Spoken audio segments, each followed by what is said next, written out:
And we're live. For those watching, right now I have up the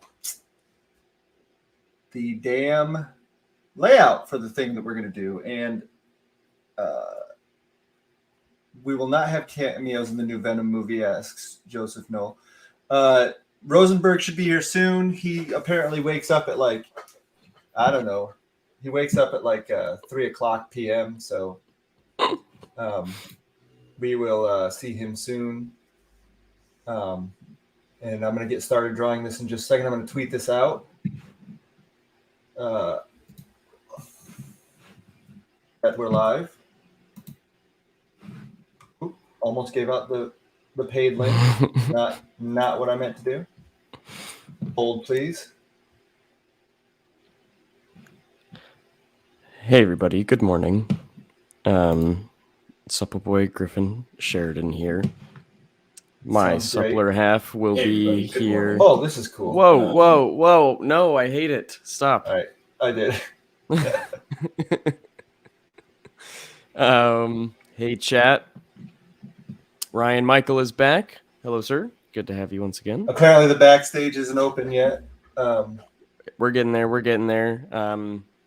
We got Mr. John J. Hill sending out links right now.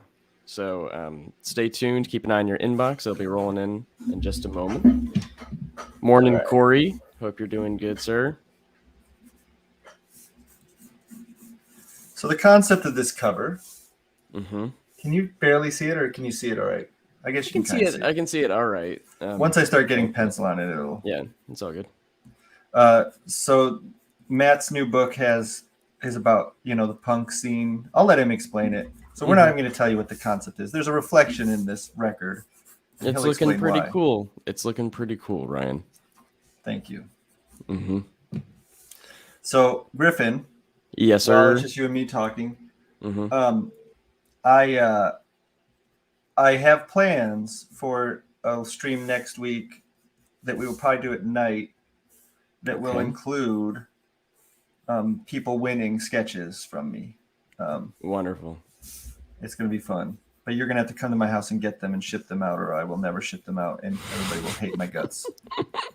Are you home right now? I just rescued a sketch from Ryan for Mr. Can't Order, so you'll get your stuff. No, I'm not home right now. I'm on the west side. Okay. But I can be home, so we'll make it happen. All right. How's my audio sound with my microphone? You sound very good, sir. It's surprisingly, shockingly good. Ryan Michael's here in the chat. Let's talk to him. Ryan, good morning, sir. How are you? Oop. Hey guys, how you doing? There you go. Good. How you doing? Doing good. Good. We got the secret thing. We're figuring out. I don't know. Did you get a message back about that? I got a message just saying that couldn't post it with its current music. So yeah, we'll talk about it. I'll have to email you on the side about it because it was really, really cool. But we're trying to figure out specifics. I'm just glad you liked it, man. So yeah, I loved it. Cool. The artistic choice to use copyrighted music I knew would be a liability. I knew it would be a hindrance, but I was really hoping it put a smile on the faces of the guys that put that music in the playlist. So yeah. Mm-hmm, mm-hmm. I only know copywritten music. I only use copywritten music. Rosenberg, you're in the waiting room. Turn your video and stuff on, sir, so we can get you in here. I don't know if he's ready or not. Good Lord, Matthew. Come on, Matt. Is he texting me? Oh, that's John. Sub post sent. All right, cool. Scoot wants to know what day this sketch giveaway will go down. I need to know so I can skip work. I'm not sure yet, Scoot. We'll figure that out. I'm thinking Tuesday or maybe even Saturday. Skip work. But I guess that it probably has to be a day that the supples have off work. So, which are Wednesday and Thursday. Okay, you have the full day off Wednesday. Mm-hmm. Okay, it'll probably be Wednesday then. There you go. I know I missed a couple things, but where are you? Yeah, new spot. Yeah, Dave Acosta built me a desk because I needed a streaming station so that I don't have to reset everything. Looks amazing. So Matthew's texting me that it says he can't find his camera, which definitely works. Okay. Very good. Well, we'll get there. Until then, I'm going to add Joe Noel to the chat as well. Morning, Joe. Morning. How you guys doing? Good. How you Hanging doing? in there. We're Good. gonna have a special guest this episode. We're pretty excited about that. Mr. Matt Rosenberg will be joining us very, very soon. So you guys will have an opportunity to say hi to him as well. Ryan's doodling a cover, getting this layout all set and ready for us today. Hey, here's a question. Here's a question in the chat that we need to answer. Will we need to be in the chat to win sketches? I'm trying to figure that out. I don't know because if there's going to be some for people that are subscribed to the free newsletter. Those will just be maybe little tiny head sketches because I don't want everybody there'll be more complete sketches that the paid subscribers can win. I think what we might do is you might have to show up and put your name in the chat so that we can put you on the list because I don't know that every single person that subscribes wants a sketch. So I don't want it to just be people that aren't even here can win it, and that's no fun. I want people to be here and see the lottery when the names are drawn. So that we're gonna figure out, but there'll be sketches for free, and paid ones. So that's the plan. Beautiful. It sounds like you really got it all. Ryan, you've been more proactive during all this stuff than in all the years I've known you. It's been quite incredible. Yeah. It's been I was very just awesome. thinking about that. I was know. suddenly he's Mr. Content. Well, this is, but I mean, I kind of had been bringing it up to you for a while that this is the type of stuff I wanted to do. For sure, yeah. For sure. But I couldn't. I needed you guys to do it, but I couldn't. I didn't want you guys spending your whole lives doing it when I couldn't pay you. But now that I can pay you, we've got it up and running. So Yeah, happening. Good stuff. Matt's still in the chat saying that he can't get his shit to work. Your phone, maybe, Matt? You don't want to sacrifice your phone for the whole day. Does phone work on StreamYard? Probably, or an iPad. iPad was working for me a couple weeks ago. There are definitely apps you can get that let your phone be your webcam. I'm actually using one because my phone is better than my webcam. So Nice, yeah, Thank most you. are. Yeah, Matthew. Yeah, Matthew, just figure out how to make your phone your webcam. We've got somebody asking if there will be any KLC content at New York Comic Con this year. I'm hoping to figure something out, where you guys can have a KLC password or something and maybe get something from us, but I don't know what that would be yet. So somebody mentioned that on Twitter and I hadn't even thought about it, and I think it's a good idea. So you put out a secret password and fans have to come up to you and Donnie at the show and they got to whisper the secret password sensually in your ear. Yeah, and then I will kiss them, and that's the whole thing. That's how you're in. Yeah. Yeah. But paid subscribers only. Paid subscribers get a kiss. Free subs get a hug. Yeah. Goat tier gets a little tongue. A little bit. Just a little bit. Yeah. I love this comment. Art Jedi says we all need to quit our jobs and schools at the same time and start a movement. Agreed. Agreed. Yes. I don't want to be in charge of that. Thank you. That's all right. Ethan and I will head it up. That's all right, everybody. Did you already bring up the fact that Art Jedi is watching the stream with no audio? Because that's just how committed he is. Is he really? Yeah, he's at school, no earbuds, but he's on here telling you your layout looks dope, and he loves the setup. I think he might so far be my favorite subscriber. Wow. Well, we know how to go to the school bathroom if he needs to listen. It's a bad idea to pick favorites, Ryan. Well, guys, did you guys go in your high school bathroom and call in while That's true. people were Nobody's flushing the shown toilet that next to you? dedication. Yeah. I went to You guys all do high something school bathroom equally to just- embarrassing. Yeah. I had a nice sort of private high school bathroom because I would just walk all the way over to the Performing Arts Center and get in there and go take a dump in there because nobody ever was. So that was fucking awesome. All right. All right. Also, Ethan, you're in charge Grimple of- is in the private chat, and they say that they are goat tier and they do not want tongue. So just so you remember. Well, I'm sorry that you made this mistake of joining the goat tier. Then. It's weird to it's weird to opt out of a perk. Yeah. I don't know what the deal is with that. Scoot says we should do closed captions for Art Jedi. Should I try to transcribe us as we go? Yeah. I think Can you feed the stream to Otter? I think we have Reggie from Reggie Collects in the backstage if you want to put him on. Ooh, Reggie. So Ryan, I was checking out the panel list, and I saw you and Donnie got a panel. That's pretty cool. Uh-huh. Do you know what you're doing? Is everything all set up and announced? Or are you guys still figuring it out? Oh, we just wing that stuff, man. Like that'll just be yeah. We don't plan anything. They just whatever happens. Maybe it'll be all live. Who knows? Matt Rosenberg. Oh my Hello, god.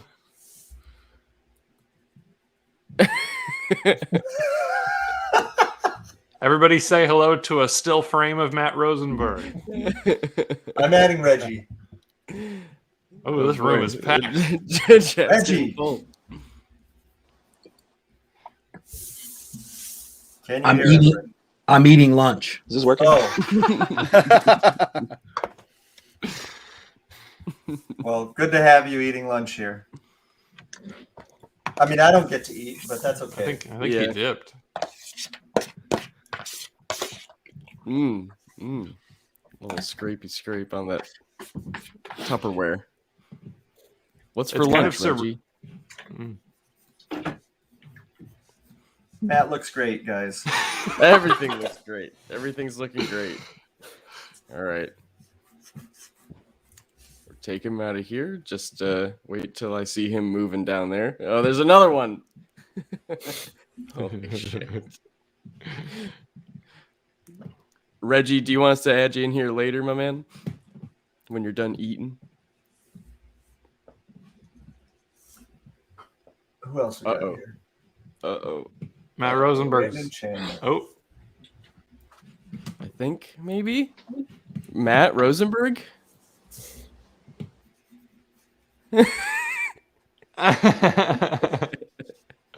Oh God. Oh he's no. giving it a go. He moved. He Yeah, he did. moved. It's a different screenshot now. Interesting. Really This is interesting. not working. Ooh. We got a little audio. Grimple's over here in our private chat. This is the first live stream I've been able to attend since the bare-chested announcement on YouTube. This is so fucking cool. Really love what you're doing. Thank you. So when's our next shirtless one, Ryan? We gotta once we close out the subscriptions for that we need to have all the goat tiers subscribed. Mm-hmm. Then we will do a full shirtless live stream where Griffin drinks 6. You have to be 8% White naked. You have Claws. to be naked and drunk. Oh, fuck. That's usually how it goes, isn't it? One befalls the other. Yeah, I was gonna say, like, just let it happen naturally. Don't force it. Griffin was supposed to be drinking on today's live stream, but he couldn't find the 8%ers. So Couldn't find the it will happen. 8%. I found them on the east side of the state a couple weeks ago, and I knew, I was like, I should buy these because they're gonna fucking sell like hotcakes, and I'm not gonna be able to find them anywhere else. Because the same shit happened when they did Variety Pack 3, and I didn't for whatever reason, because contrary to how it may seem, I do not drink often, and so I was like, I don't need to, and sure as shit, now I can't find them, but it'll happen, team. Depending on And- how the shirtless drunk stream goes, then maybe next time we'll escalate to pantsless on shrooms. I'll be on just like tripping sack in this chair for 4 hours. Yeah. And I'll be drawn as well, but like I spin it around and it's like some Alex Ross shit. 'Cause I'm just, that enlightened. Yeah. Sick. you just during the stream figured out how to be an artist. I suddenly understand everything. I understand anatomy, light. Except you have to always be tripping. That's my secret cap. I'm always tripping. Reggie, are you ready? I am ready. Yes. Welcome back, sir. I was trying to have a little lunch there. I did not expect to be on camera, so that was an interesting surprise. What's for lunch? I had it's a deconstructed cheeseburger. What's that mean? Good. So it's a healthy cheeseburger, if you will. So it's like ground beef with hash browns and some vegetables and stuff like that. We get a food delivery service that brings food to the house. Which one is it? Oh my goodness. You have me at a loss for that. My wife mixes it up from week to week. We order from like 3 or 4 different places, so I never quite know. It's the one with the green tubs. Is your wife doing what my wife does, which is essentially my wife will sign up for them and then she rotates them, and then they come back to you like after a month of you not subscribing, and they say, here's 50% off if you come back. And she just keeps doing that. Yeah, it's amazing. Your wife sounds like a smart woman. Yeah. My wife does some of her negotiations up front for different rates, Right. Nice. But we get food from like 3 or 4 different places, so it's always like a little bit of a variety. And then she has a freezer option for me as well. Whenever I get tired of the rotation, I can go grab something from the freezer. So just have to eat. Nice. I get a little grumpy if I don't. Yeah. So Ryan, I have a question for you, man. Yeah, what's up? How are you able to draw from the side, from the top, from the bottom, and still participate in the conversation? Like, I can barely walk and chew gum, so I'm like impressed by this. It's a weird thing. Because you can't write and draw at the same time, or write and talk at the same time, but you can draw, and I don't know what's going on with my brain. But most people can. There's some guys, like I've asked Trad Moore to come, talk to me while he draws, and he said I can't do both at the same time. But since I started doing this, I've always had a group of friends, some have come and gone, but who talk while they draw. So like for a long time, it was me and Scotty Young would talk on here all day while we drew. And honestly, I don't know that I could do this job if I couldn't do that, because it would be I'm too much of an extrovert to just sit in a room all day. And, I definitely like my alone time where I'm not talking to anybody. Yeah. But for the most part, I would say that like at least 50% of the day I'm talking to people while I'm drawing every single day. Really? So you and Scotty Young used to sit bare chested and draw in different places. Is that what I'm hearing you say? Yeah, not bare chested, actually. We were very much clothed. But yeah, he would be, and he used to live in Illinois. He'd be up in, his studio, and I'd be in mine, and we'd just Skype, and, we slowly added people to the mix. And then we don't talk as much on here. We still talk, via text and calling each other, but he writes a lot more now. So now he can't, do it the same way that he used to. So that's fascinating. I'm glad that I asked that question, because again, to your point, you would think that with the amount of time you put into drawing, it can be very isolating. And to know that you are introducing a social element to it, I think that's kind of fascinating. Especially, I'm an introvert, so I really enjoy my alone time. So again, thank you for the insight. That's super helpful. Yeah, no problem. Yeah, I know that my grandpa was he went to art school, and I know that he didn't end up doing any art for a career. And the reason was he couldn't stand the solitude of it. And I think that's probably a common refrain. I think when I was trying to draw when I was young, when I got interested in drawing comics, I'd have a really hard time I always fantasized about like being in a studio. I always wanted to be around other people that were doing it, because I would sit there in my basement and I would just get so, I would, extroverts, I need to talk to people to keep my energy up. Right. And so, yeah, sometimes I would not be able to get, it would take me forever to do sample pages, because I was like, I can't sit here and do this all day. Fascinating stuff. I spoke to Chris Claremont a couple of months ago. It's probably been a little bit longer than that. And he can actually talk and sign his name. And, really? And I asked him a similar question. I think it's just a lot of practice from being at cons. He can just do it consistently. He only messed up one time in like the entire day we spent together.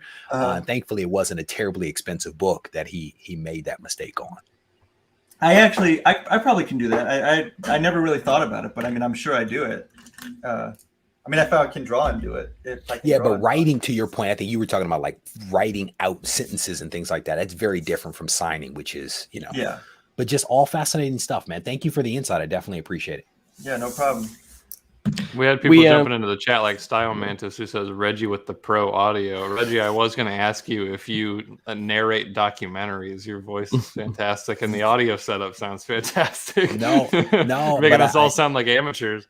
I do a lot of YouTube, right? So I have a YouTube channel, but recently, what's really cool is for my actual job, I did my own voiceover work for a video because it saved me about $7,000 just doing it myself. Yeah, so right. it was interesting. I had my agency because I work with a couple of agencies out of New York. They're watching me on a separate computer, and I'm recording on this exact same setup while they watch me. So it was a little weird. I was both the talent and the client. Right. Yeah, awesome. We Griffin and Ethan, Reggie is on that list of people I told you to contact about. Yes. We'll be reaching out, Reggie. You're on the list. That's why he's been reached out to, right, Reggie? Sure. Yes, absolutely. Yes. Absolutely. And I will be responding to that outreach here momentarily. Thank you, sir. Matt Rosenberg, Rosenberg, can you hear us? Oh, Jesus. We do have most of the torso in the shot now, though. Let's see this. This is a professional show. We're getting there. This is the longest that I've seen him move. Oh. Hello, Matt. Hi, Matt. Speak. This is my third device. There's no sound. Okay, so this is my third device I'm on. Oh. I can't see anything now. I don't know if this is working. Amazing. Is there sound? Your voice is coming in like either way before or way after you talk in the video. Yeah, I mean, I don't have a video on this. This is I've done my computer, my iPad, and now this is my phone. This is awesome. Thank you guys so much for having me. This is the best experience of my life. It's not looking bad right now. It looks all right. Yeah, we're getting there. Oh, hey, all right. Little... Wait, now people are appearing. There's mostly swirly dots. Say hi to everybody, and then I want you to tell everybody who this character is that I'm drawing.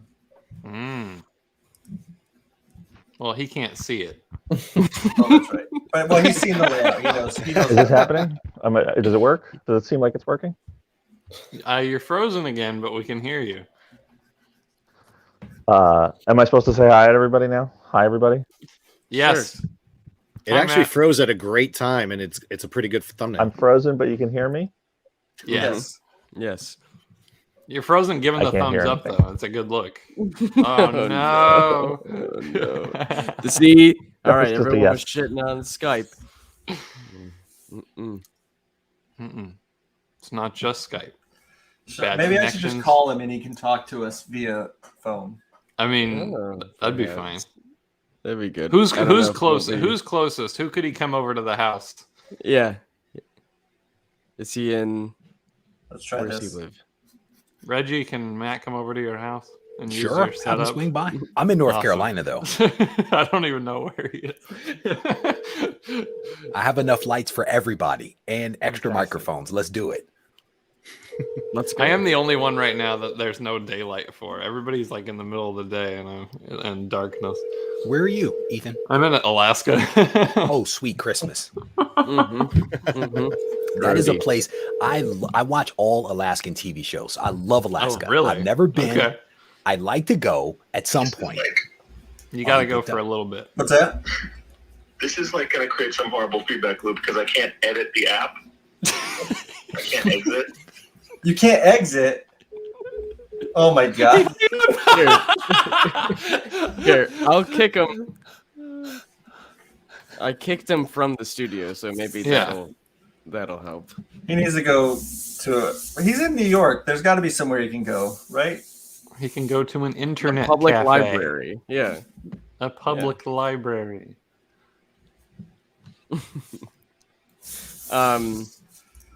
Reggie, you got Amazing Spider-Man number 50 on your wall back there, and I just keep looking at it. I'm sorry. Oh, I couldn't even see that. What's Blow back that there? shit up. Oh, the 50. Yeah. Mm-hmm. Oh, damn. That book right there, man. I stood across the table from Stan Lee shortly before he passed away, and he signed that book for me. Oh, man. Nice. And that was a really cool experience. We then had a couple of other people sign it as well. Well, no, for that one, that John Romita actually signed it. But that was a really cool experience. You got that Green Lantern, Green Arrow too. Fuck me, that's good stuff. It's a cool wall, man. You should have seen the one that I just switched out for. The one before was pretty much all Silver Age keys. So we had AF-15 back there, Fantastic Four number God. 1, Amazing Spider-Man number 1, X-Men number 1, so Daredevil 1. So all the true keys from the 60s were back there at one point. So the only real Silver Age comic I have is the first appearance of the Looter in Amazing Spider-Man with the cover torn off that I got for $5. You're still in the game, sir. Exactly. I'm collecting. Still in the game. I tell people, if you have a Silver Age book in your collection and it's an ASM, you're doing something right, because you know the value of ASM has gone up incredibly high over this last 18 to 24 months. You know, it's crazy. Right. I'm very thankful. I actually was able to complete my run of ASM at the end of last year. The entire thing? Through the present day, yes. Dude, that's amazing. Damn. That's so great. God damn. Congrats. Yeah, thank you. It was a journey, man. I mean, I love Spider-Man, so it's like you know, it's my character, man. So if you're gonna do it, just go big, and that's what I did. And I was very thankful to have completed that run before prices started to get out of control for things. Well, Griffin and I used to do a hit Spider-Man podcast, and that's the reason that we got the Looter issues, because we have. I think you mean that you used to do a podcast. No, it was a hit. It actually kind of was a hit, and we have a particular attachment to the Looter. That's why we seeked out that issue. Got it. Yeah, that's one big thing I miss about cons, is going to just gawk at all the graded issues in their plastic slabs. Yeah, man. It's a fun experience. You know, I haven't been to a con clearly in a while, but I'm hoping to get to one at some point. It's just it's nice to socialize with people, and to your point, to see some of those really awesome books hanging on the wall. You know, so big time. Reggie, what's the best con by you? Dragon Con? Say or that, or Heroes Con in North Carolina. Heroes Con's pretty big, pretty well respected. And then I'll be doing Garage Con at my house. I don't know if that's respected or not, but I'll be doing a con at the house here for that sounds cool. of the channel. That's for what channel? Oh, for your YouTube channel. Yeah, for subscribers of my channel. It's something that I've been doing now for 3 years. I basically have some people over. We hang out. We talk comics. People get a chance to meet me and all that good stuff, and it's just having some fun, man. Nice. That's awesome. I'm gonna say something. Matt? I'm here. Is this working at all? Yeah. Yes. No video. I don't know why we didn't just pitch that you only came in voice. That's That's where we started. I came in voice, but I did a podcast yesterday, and StreamYard wasn't. I did 2 podcasts yesterday. StreamYard was not working on one of them at all, and then but my computer's working fine. This is my 3rd device I'm on. So. Jesus. Well, you sound great. Yeah. I look great too, but you don't know that. We got a peek at that. And I agree. Well, then never mind. Okay. We'll have to save her. Matt, we've been begging the boys to get you back on the show for what, like a year now? Whatever the last time you were on the show was, which is pre-pandemic. We've been so excited to get you back, man. Well, thank you. As you guys know, I wasn't coming back because me and Ryan were in a feud, but we ended up. So I think Ryan's always having a falling out with his friends. Ryan, are we still in our feud? Yes. Could you please get off this? I don't even know how you got on in the first place. I'll be honest. I don't know how I got on here either. I actually made it difficult for you because I figured this would make you look like a fool, and I would win. I don't think this made me look like a fool. I think it did make you look like a fool, but you're still here, so I think it made me look. I guess you kind of win, and I kind of win. Look at that, and that's how it should work. That's how every good fight ends. Yeah, it's true. We got Powell in the chat, and Powell jumped in and said, "What's Ryan drawing today?" And Matt, I think that's a good question for you. What is Ryan drawing today? Well, that's a really excellent question. Ryan is drawing a cover for my new image book, which is called "What's the Furthest Place from Here?" It's me and my buddy Tyler Boss, who I did 4 Kids Walking a Bank with. He just did an awesome book at Dark Horse called Dead Dogs Bite. And it starts in November. So this is not going to be a cover to issue 1. But it is one of our main characters, who's named Proofrock. And he is, well, I'm not going to say what he's doing because Ryan's drawing it, and that sort of ruins the surprise. But yeah, it's like it's my first book at Image. I'm really excited. It's a sort of post-apocalyptic coming of age story, kind of a like Mad Max, The Warriors by way of like John Hughes and J.D. Salinger.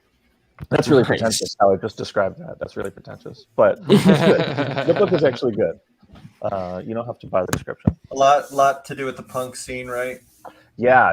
It's, so basically, the story is that the world has ended, and now there's just gangs of children. There's no adults, and the kids live in these sort of remnants of society that they don't fully understand. So, like the kids who live in a police station all dress in blue, and they go around attacking people and sort of enforcing these rules. And the kids who live in the bank are all like traitors, but they like carry little briefcases full of weapons, and they're like whatever. But our gang is a gang of kids who live in a record store, and they're all punks, and they have these records, and they sort of worship them, but they don't have a record player, so they don't actually know what they are.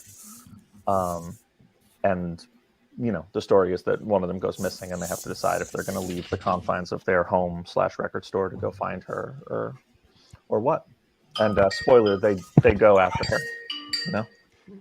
Nice. The hype on Twitter for this thing has been unreal, and I'm so fucking excited. Particularly as a big 4 Kids Walk into a Bank fan, I'm very excited for this. Well, thank you.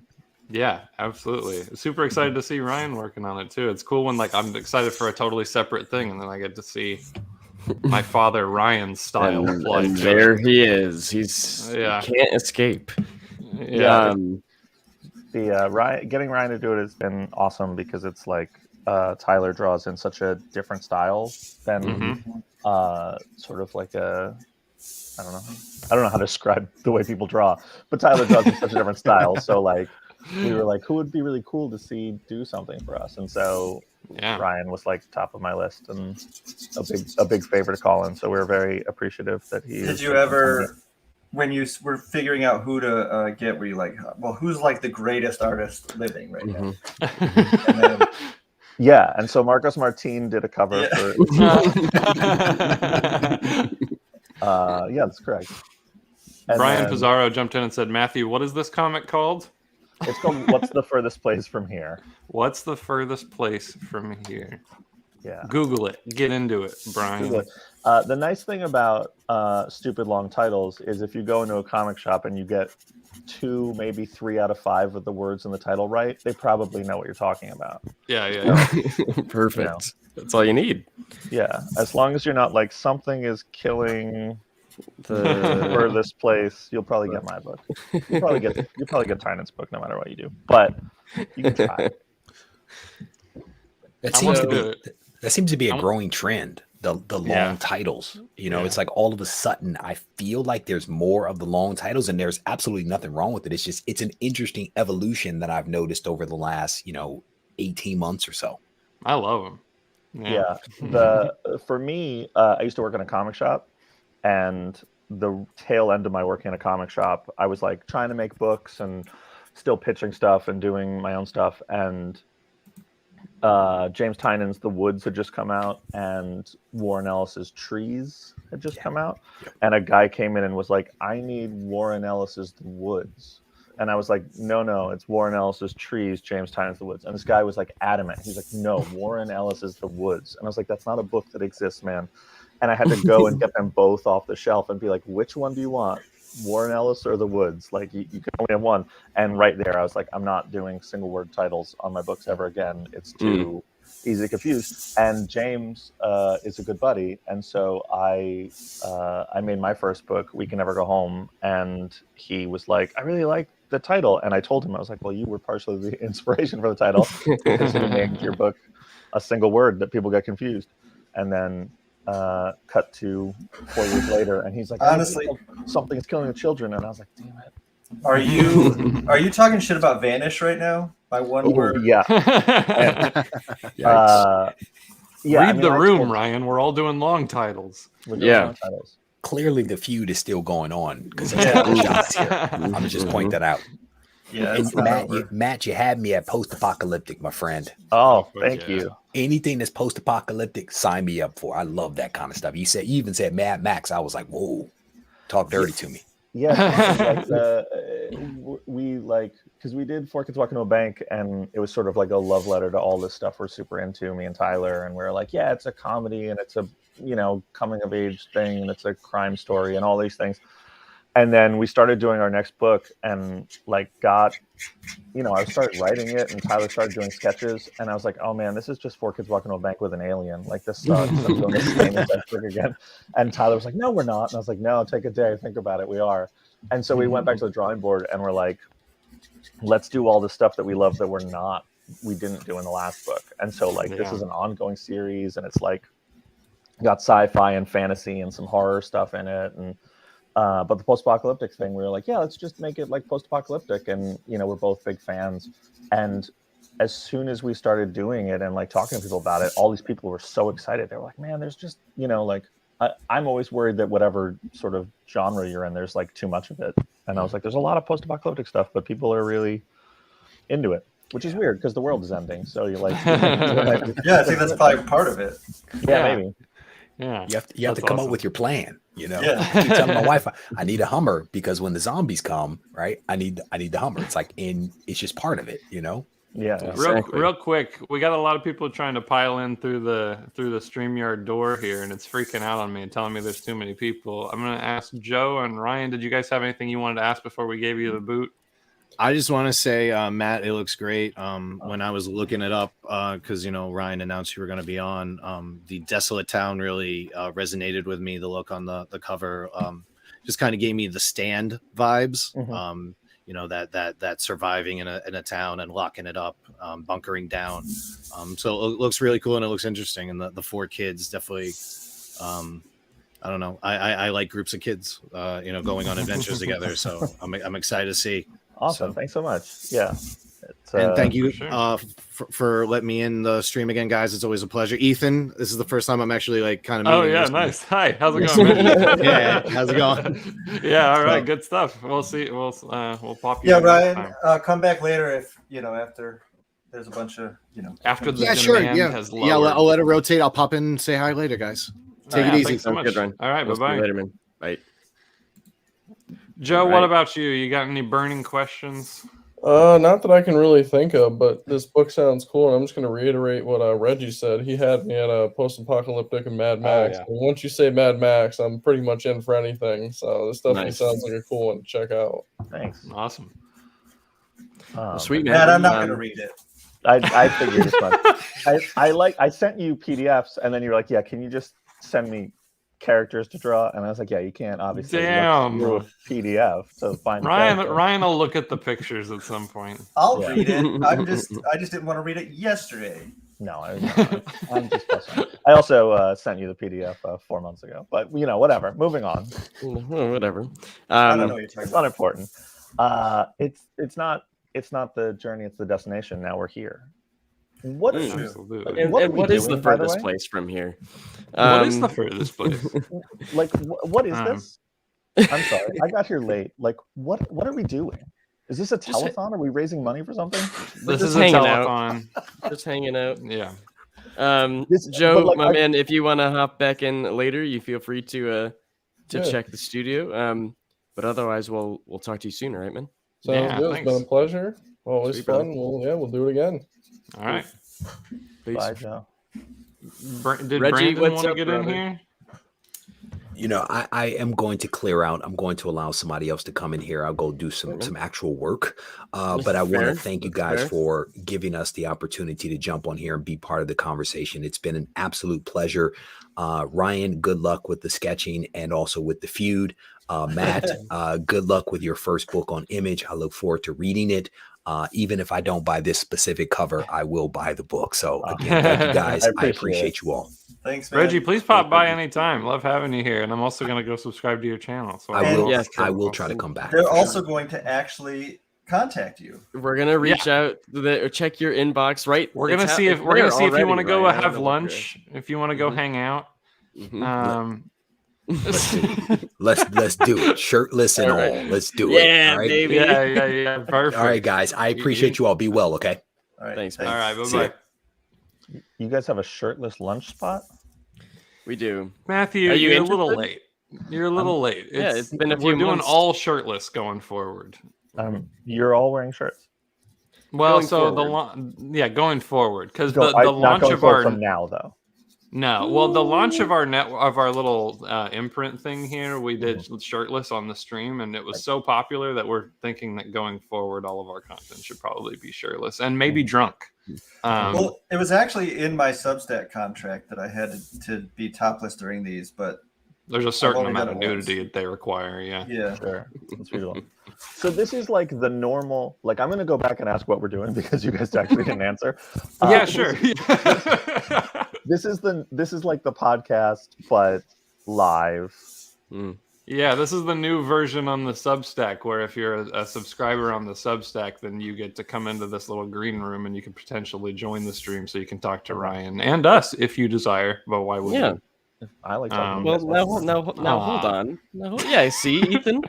Don't undersell the supples. Jesus Christ. Last time I was on the podcast, Ryan left when I was over, and we stayed and talked about Star Wars for a long time. I'm so happy that you remember that, because Griffin and I reminisce about that all the time. We're like, remember that time that we fucking held on to Rosenberg for like an hour just to talk about Star Wars? I like that you're happy that I remember that. Like I'm some kind of like weird goldfish who like doesn't have a memory of things that happened to me. While we're nerding out, there was a moment on the podcast, I think it was this show, Ryan's show, where Donnie was talking about looking at some of me and Griffin's writing work, and he said he when he saw our pitch, he felt like it came from Matt Rosenberg, and we were like, oh my fucking god. Yeah, so I don't think Donnie means that as a compliment. Just saying. It was a backhanded thing, and we didn't even know it. We didn't realize. We're gonna get some folks in here that have been waiting. Jake, I saw your stuff on earlier. Let me know in the chat if you're ready to go. Brandon Chandler's been waiting patiently. We're gonna get Brandon in. I was about to say, so patient. Yeah, absolutely. Brandon. What's up, man? You're in like the sick courtyard or something. You look like you're in the Wayne homestead. Yeah. Muted though. I can see that he's muted nonetheless. Oh, there you go. Am I live? Oh, you're live, sir. You're on the stream. No, I have like 40 minutes before class. So I didn't want to run inside some building or something. So I was like, let me just park outside, hop on the stream, see what's up. Well, if you were a true fan, you would skip your class and go to the bathroom. I thought about that, but I was like, I don't know. I mean, it's more difficult when you go to Xavier's School for Gifted Youngsters like Brandon. Oh yeah. I thought about just having it on in class. Just so you guys get a free lesson, but that'd be nice. Well, where are we going? What class are we going to? You would be going to my World of Modern Japan discussion class. So that sounds cool. Sounds awesome. Some cool stuff there. Yeah. What's your Brandon? major? Let me ask you. What's go up? ahead, Ryan. Ryan said, "What's your major?" Oh, I'm a history major. History major. Yeah. Very cool. A follow-up question, Brandon, is what is the furthest place from here? What is the We'd have to know where he is. Another universe? Yeah. I don't want to ask where he is. Yeah. I mean, Ethan should know. He's there. Yeah. I feel like Matt should be answering that question, right? Yeah, I guess I should. What is the furthest place from here? I'm more excited about the nice architecture behind you. So I'm like distracted by the stonework. By the way, whenever people are like, I have to go to class, I'm always hoping that they're just going to be like, it's math class. It was like, that was a disappointing answer that it sounded interesting. It was a cool class. Jake. Okay, Jake's ready to go. I'm gonna get Jake in here as well. Hello. I hope that someday we're like. I hope someday somebody's like, I'm going to literature class where we're studying Donny Cates and Ryan Stegman's King in Black. Yeah, baby. I want to ask. If you don't want to answer, you don't have to. But what school are you at, Brandon? I am at Cornell University in upstate New York. So I'm like, oh yeah, I'm like nice right outside like the hall where I'll have to go up 3 flights of stairs with no elevators to get to my class in like 30 minutes or so. But according to Ryan, I guess I should just skip. So I'm gonna keep that in the back of my mind. Yeah. School. We're here to poison the youth. I have an English degree. What did I do with that? Here I am doing this. I don't know. You said you have an English degree? Pretty well. Mm-hmm. That's amazing. I don't have anything to add about Cornell University except that Shortstop, the deli in Ithaca, like that's a good deli. They make good So sandwiches. I've heard. You never been? Oh, jeez. I've not. It's the best. I'm so busy. Those are good sandwiches. That's my expertise. If you tell me what town, I can tell you like where to get the best dirtbag food. That's pretty much what I'm good at. It's a good skill. I mean, if I'm being entirely honest, going to school here was kind of an excuse to be in New York State, so I could sneak down to New York Comic-Con in October. But we'll see. John noticed that he actually did. Oh. I was just saying, did you just start there? Are you like? Yeah, no, I just started. Oh, cool. Congrats, man. John Eicher mentioned that he did actually have a graphic novel class in college where they broke down a few of Alan Moore's books. That sounds so fucking good. I would love to do that. I had story making, and we read 3 volumes of Sin City. Interesting. And still haven't read Watchmen. And let me tell you, most folks were not into Sin City. Yeah. It was interesting that our professor gave us just so much of it to read instead of like. Wait, where did Matt Rosenberg go? A little bit. He's still there, right? He's back in the green room. Oh, wait. He's done. It won't let Are us. you seeing him pop up in the corner? Yeah, here we go. We're good. There he is. I could hear you the whole time. I don't know why. Yeah, you were in the green room. It was nice in there. Yeah, I wanted to get some. Yeah, we got catering back there. Yeah. Real quick, Jake, is your like icon for when your video's not on? Is that the CA agent? Yeah, of course. Yeah. Greatest character ever. You know, Ethan, you're a big guy. Come on. No? Say for Ethan. You. Yeah, there it is. Yeah. Okay. I learned that when they shot that exchange scene. is confusing to me. It's confusing. That dialogue is weird. Well, I learned because when they were doing it, they like shot it in an actual plane, and the audio was horrible. And I think Adrian Gillen, the actor, asked like the sound guy, "They're gonna like edit this in post, right?" He's like, "No, Christopher Nolan just loves it straight that way." If I take that off, will you die? It would be extremely painful. You're a big guy. You. It sounds like he's saying, "I'm a big guy for you." or would it be? Yeah, he is a big guy for him. He's right. I think he's saying it would be painful for the other guy, but I don't think that. It doesn't scan. They showed like 10 minutes of that movie before. They showed that scene in IMAX. Like Star Trek? Yeah. Before I Star feel like Trek? Mission Impossible. Mission Impossible, maybe, yeah. But I went to Good go see protocol. it and like was super excited, and the whole theater was just fucking baffled because they were like, "Are we supposed to be able to understand any?" Like, you literally, the audio was so just a plane. It was just a roaring plane. It was being on a plane with the door open, and then a bunch of guys just having a conversation nearby. Well, did you guys have the experience with Tenet before they rebalanced it, where you couldn't fucking understand anything anybody was saying? Yeah. That absolutely blew me away. I watched like half of Tenet not knowing what anyone was saying, and like I was like, I'd like to watch this. You know, dialogue is just another. And then I pulled it up on HBO Max or whatever since, and I'm like, oh, they fixed it. Okay. All right. Oh. Christopher Nolan's got a weird relationship with audio for sure. He's an interesting guy. I watched Inception last night for the first time.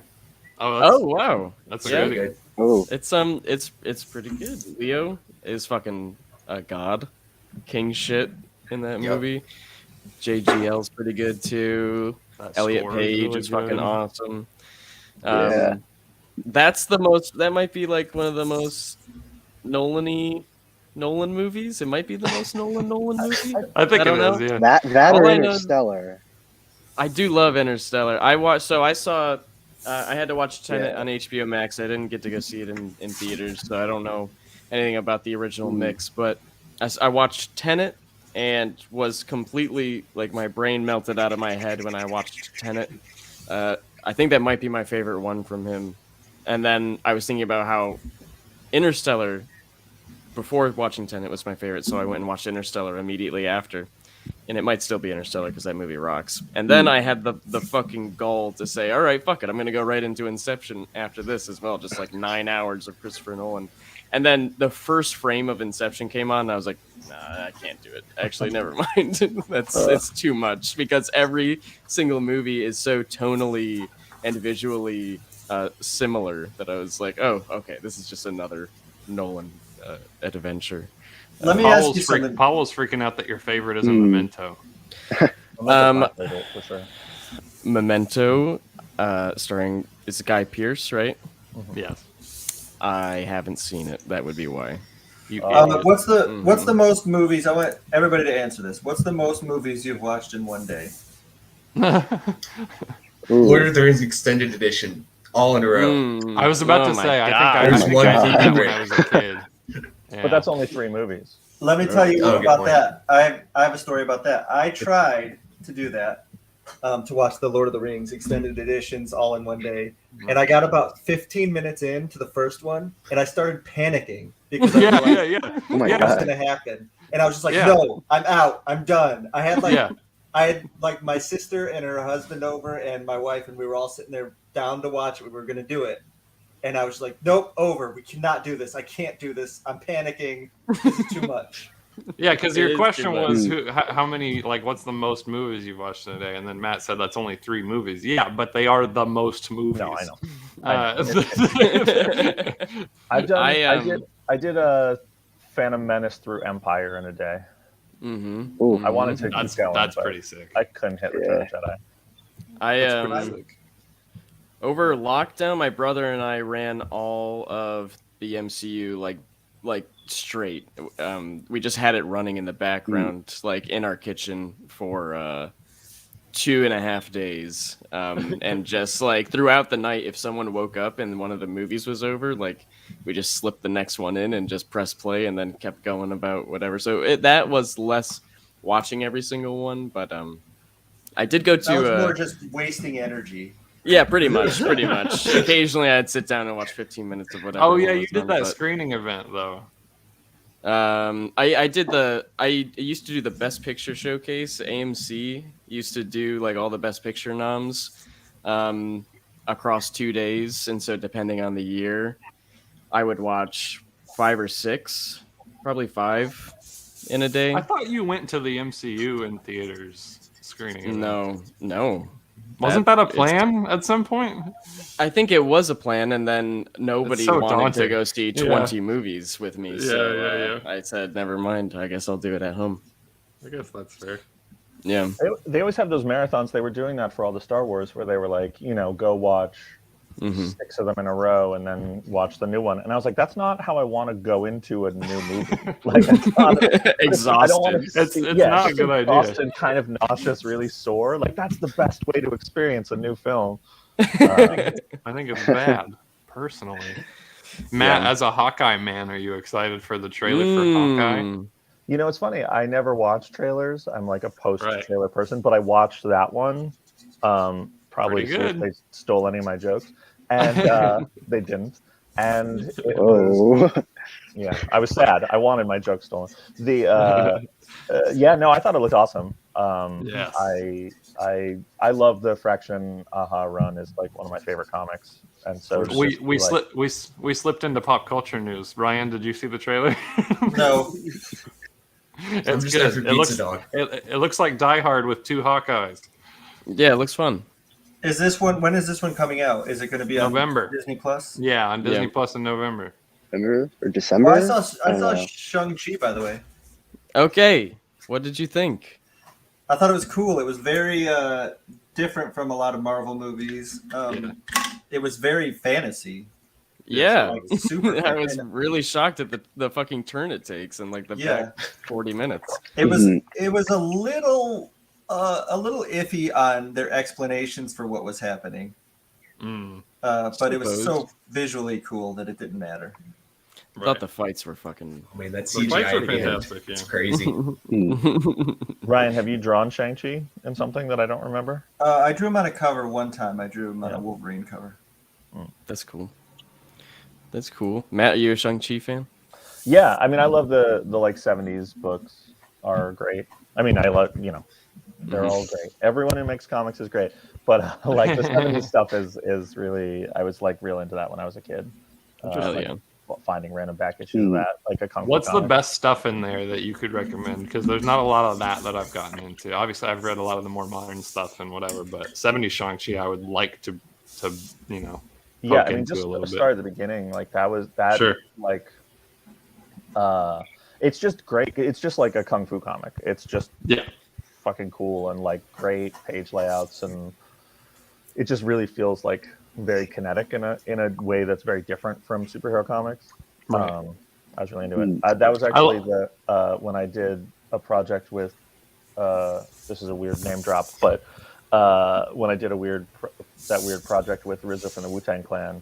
Look at this guy! Yeah, look at this guy dropping names. We were at dinner, and he was like, "Why don't they make Kung Fu comics anymore?" And I was like, "No, it's a really good point." And he was like, "70s Shang-Chi," and I was like, "Yes." And so we like, man, that's awesome. I love that. 70s Shang-Chi is awesome. That's so good. I love the way that the movie. Oh, Firepower is cool. Yeah, Kirkman and Samney. That's such a great book. Yeah. So I love the way the insane. movie took him from being like a martial artist, like he's just like the MCU's greatest martial artist, to escalating him into the ring stuff. I just thought that was a really cool idea, because like just to make him fit into the wider universe, that we have this new artifact in there that they kind of invented for the MCU, the new version of these rings, and the way that factored in. I thought it was dope. I liked it personally. Yeah, and you know what? I was telling Ethan this.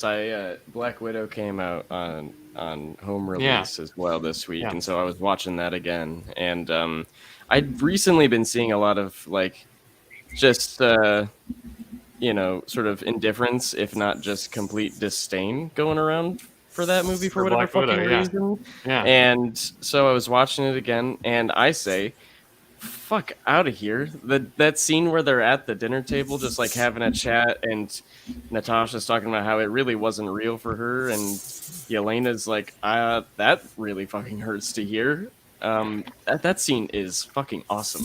Yeah, Black Widow is good actually. So yeah. Yeah.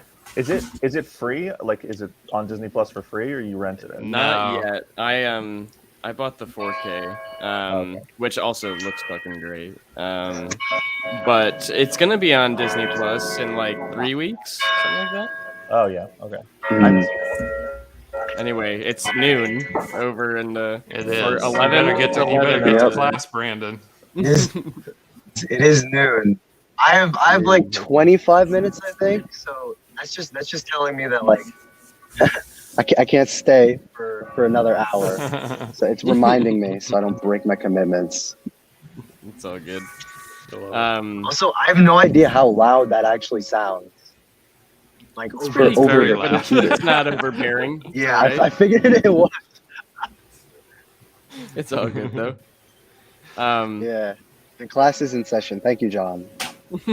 John Lawrence mentioned Disney Plus gets Black Widow free in October. John Lawrence also mentioned that he loves how Firepower kicked off with a graphic novel. That is a very cool way to release a book. Is start with OGN and then move into singles. I remember Good it was like during a month where I think it was like a gap week in Diamond or something, where they weren't releasing, like none of the other publishers were releasing anything. So it was like just that book out, which was perfect because everyone's gonna have money to spend for just Firepower. Right. So, it's like how manga starts with like a considerably longer, pilot chapter and then moves into the weeklies. Yeah, we were in my new book, which you may see Ryan drawing the cover for. What's it called? It's called "What's the Furthest Place from Here." It's okay, gotcha. Comics. Gotcha. We were like really excited because we had a plan early on to be like, we're going to do the first issue and it's going to be 64 pages and we're going to keep it cheap. Right. And then Firepower came out and we were like, never mind. Like, we're not like, they kind of dunked on everybody. That's hilarious. That's awesome. I still can't believe you and Tyler Boss got Brian Bendis to do a cover. Like I don't understand that. Oh, I haven't seen that yet. What did you do? Blackmail him or something? No, crazy. Brian is the best, and like I just texted him and was like, "Hey, Brian, I have a really weird request," and he was like, he didn't get back to me for like hours, and he's like, "What's up?" And I was like, "Okay, here goes." And I was like, "Do you want to do a cover for my book?" God, and he was just like, "Sure." And it was awesome. Oh, it looks great. It looks awesome. I heard you wanted an actual comic professional on this live stream. Oh, God. Oh, wow.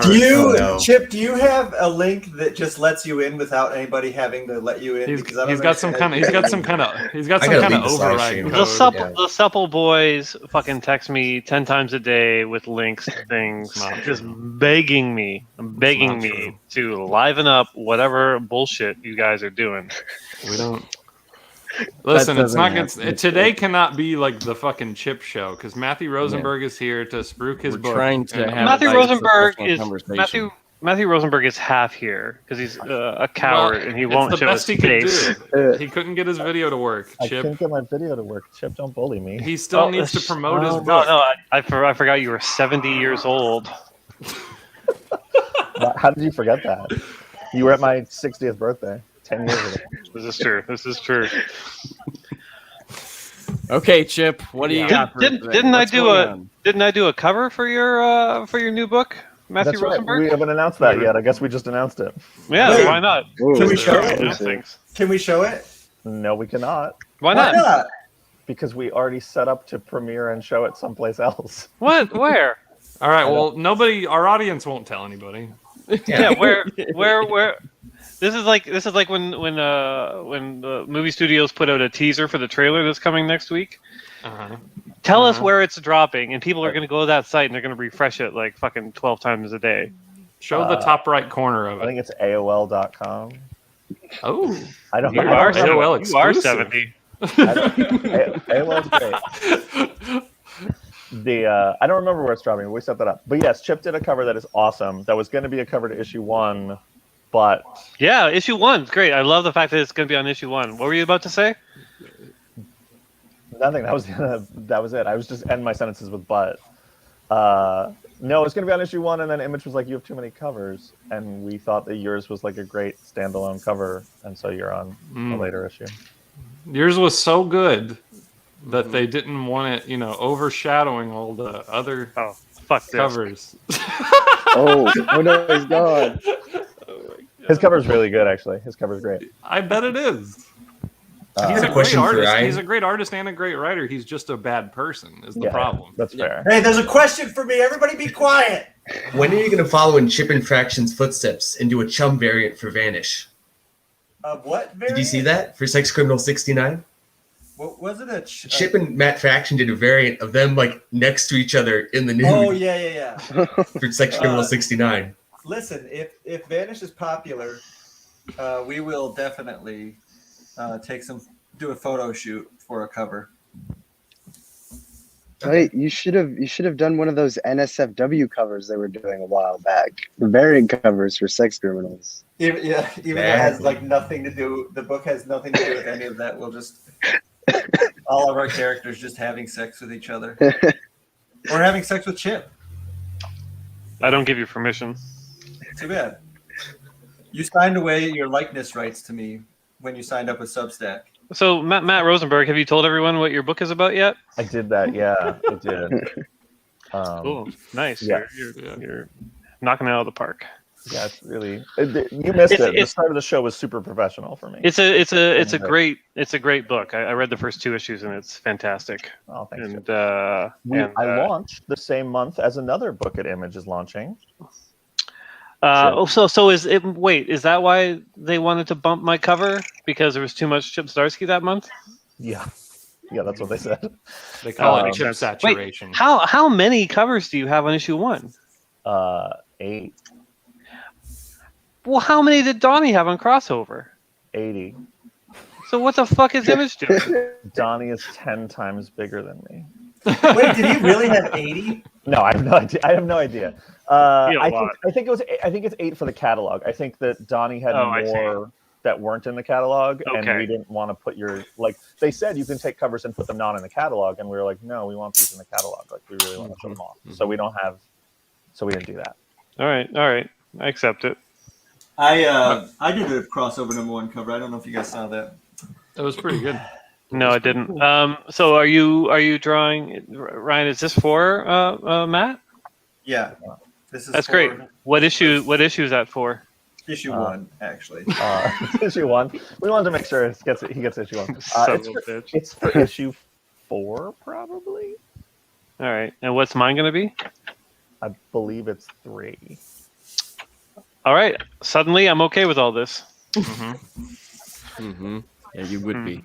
Again, I want to say to the audience, it's important that this doesn't turn into the Chip show. We got to highlight Matt Rosenberg here, so we'll get this one Chip question. I'm highlighting him. I fucking just said how great his book is. Yeah, and I know. I'm telling about the the audience. cover to his fucking book. I'm telling the audience so that they don't flood us with Chip questions, but we'll get one out of the way. Chip, what's for lunch?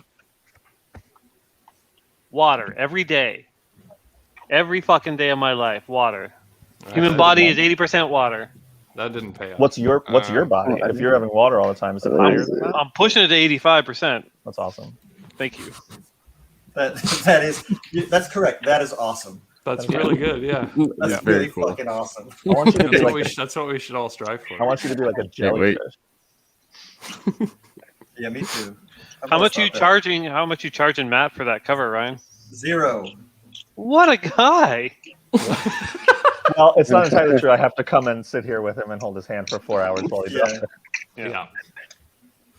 Hey Ryan, I never noticed that ring on your middle finger before. That's an aura ring. What does that mean? It measures my sleep statistics. That's interesting. And how you sleeping these days, Ryan? Does it average? Does it measure how often you crank it? Is that what you're gonna say? Is this going to be the rest of the show? Because I'm into it. No, this is Ryan. Playing Wii tennis. Baking. Yeah. He's baking. There's a point in every show, Matthew, where we just we talk cranking. It's called Cranking Corner. I've been on the show before. Yeah. So can somebody grab that little clip of Chip and turn it into a GIF? Where's your spot in your house, Matthew? Where do you take care of business? Right here on camera. Oh, cool. Like in front of this stuff. You can't see. There's no camera. Chat roulette. I forgot there was no camera. I was like pointing at things. It's important to say that somebody's trying to get into the stream, but they can't because there's too many people. So whoever that is, if you are watching, we apologize. Chip is kind of clogging it up. So yep. Whenever do you want me to go? You want me to go? Listen, you say the word, and I'm gone. You say the word, and I'm gone. We're not trying to shuffle you out. It's it's just I'm just letting people know that once you say the word, I'll leave. I can head out. Once the obstruction is gone. Oh no, everybody else is fine. Should I go?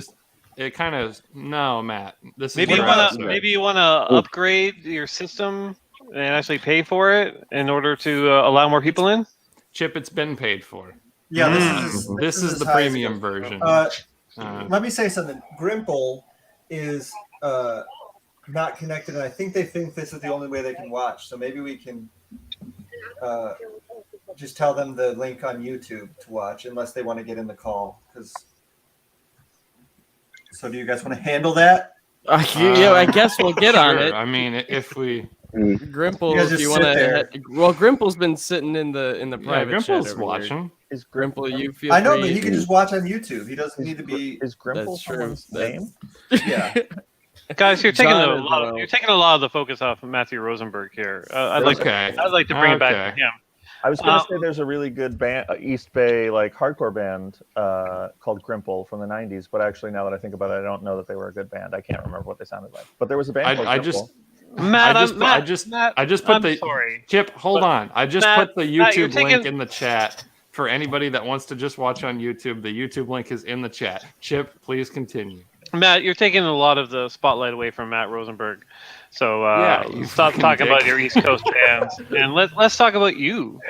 Let's talk about your various projects, because it's not just a new image book. What else are you working on? Well, I have a trade paperback collection of my Grifter series that I did at DC that's coming out. Ooh. Oh, very nice. In December. It's a joint trade with a 6-issue Red Hood series that was done by Eddie Barrows. That Red Hood one. And are you just finding out that we're in the same trade? I am. Where they put our stories in the same trade.